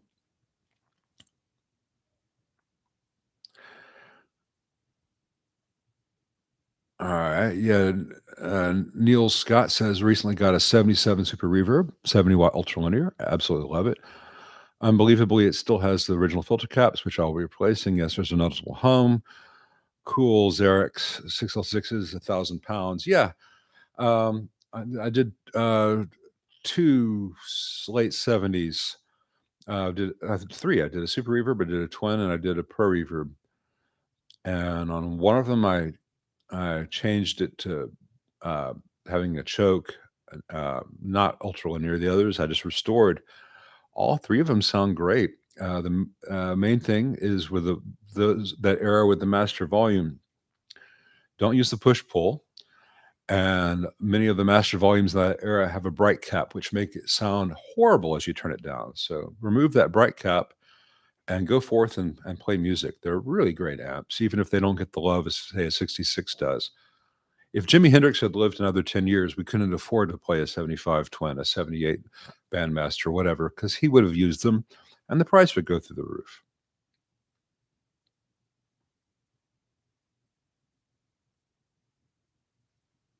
Yeah, 76 Deluxe Reverb there, Daniel Gomez. They're fantastic. The Sports Space Tone Seamus is a great amp. I think given the price of it, so at $1,700 for a 5-watt amp, I think it may not be the best choice for everybody. If that's at all a steep price for you or a hardship or something where you've got to make sacrifices, it may not be the best choice. But if you're like, hey, yeah, $1,600, I got that, or I can pay that off in a month or two, it can be a real viable choice. So I think if it's not a luxury amp, but it's kind of a semi-luxurious option to put $1,600 into a 5-watt amp.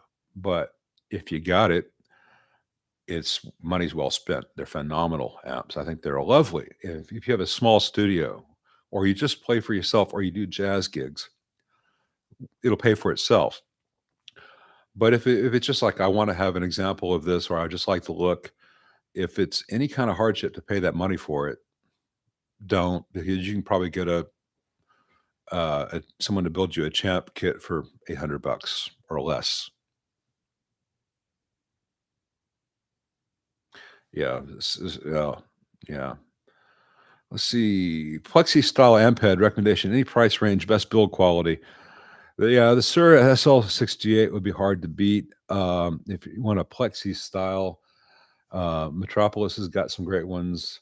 Germino's got some great ones. It really depends on what your idea and what your ideal Plexi is, because Plexi is the acrylic panel used before 70, not the circuit. So that can be a JTM 45, a JTM 50, JTM 100. It can be a 1959 Super Lead, a 1987. It can be a PA. It can be all kinds of variants, and even all the weird stuff from 67 where it doesn't really correspond to the model numbers that we know. Those are all plexis, and they all sound different. And you can have two 68s that sound radically different from each other, due to component drift, or hey, that week they used a different X. So with Sir, with Germino, with Metro, if you play it and you like it, it's the right one. If you play it and it's just not quite right, ask what other models they have or try one of the other brands. You're not going to go wrong with any of them. Just one of them is going to be the most right for you.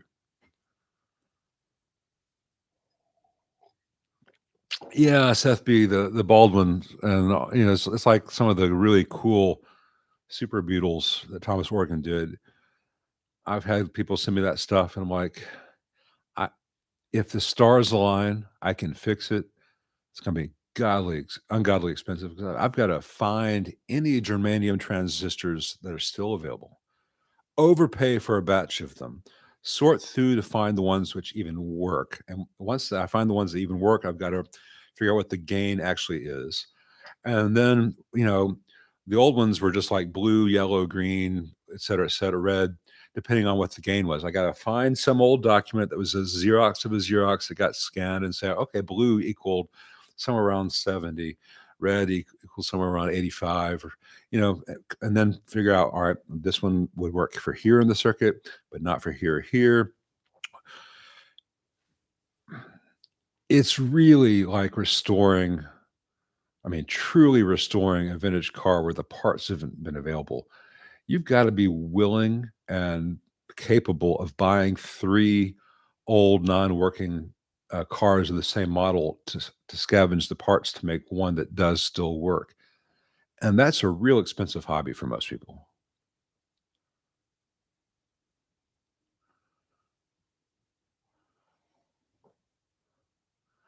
Restoring a 71 silver-face twin. I'm replacing all the destroyed circuit boards. Should I just do all the wiring too? Is it worth it? Um, uh, if you're replacing all the circuit boards and everything else, I would change out the wiring, because the wiring in those things is not great. It works, you can make it work fine, but changing the wiring is not that much. I would go with something nicer. You could I would in fact, what I would do in a 71 is I wouldn't do the covered pushback that you'd find in a pre-69. I would probably go to 20 gauge Teflon stranded. When it's you can even get it in a white, and so when you're done, it'll kind of have the vibe that the original had, but it won't have the spaghetti, because that 20 gauge stranded Teflon coated, really high quality. Um, you can put a bend in it; it'll keep it almost as well as a solid wire, but you don't get the vibrational issues that a solid wire gives you. So you can have the white look of the wiring when you're done, like it originally had with the spaghetti, but everything neat. You can get it steered the same way it would have been in a 64. So, and it's not expensive, and it's wonderful to work with as long as you have a really good sharp stripper, because getting that Teflon jacket off can be tricky. One of the tricks I do is I will do the initial I'll do an initial cut in the Teflon with the next size down. So if I've got 20 gauge wire, I'll use the 22, and I don't do it all the way. And then I turn it and do it another time, not all the way. And that just gets the Teflon cut without cutting into the wire, and then I'll use the 20 gauge to strip the Teflon. But you have to have really sharp, good strippers. Chris Harrop says, "Love your channel." Thanks, man. I've got a Victoria Victorlux on the bench with a scratchy trim on the bench. It has a bias trim on the cathode. Any thoughts? All right, you got a bias trim, a cathode bias trim, and it's got a scratchy tremolo. First of all, make sure that pot is clean for the intensity. Second of all, sometimes you sometimes you can do two things. Well, I'll just sum up. Put a resistor of at least 10 times the value of the pot uh, um, for, well, from the wiper to the bias supply. So no matter what happens in that pot, you're not going to lose bias.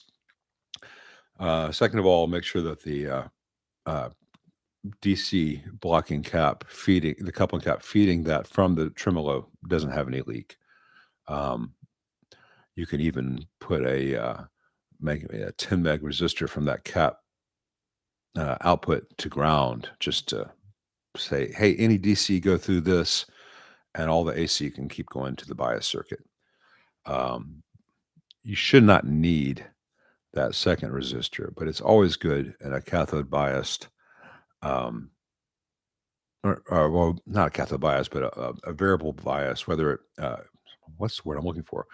Where you have a bias tremolo.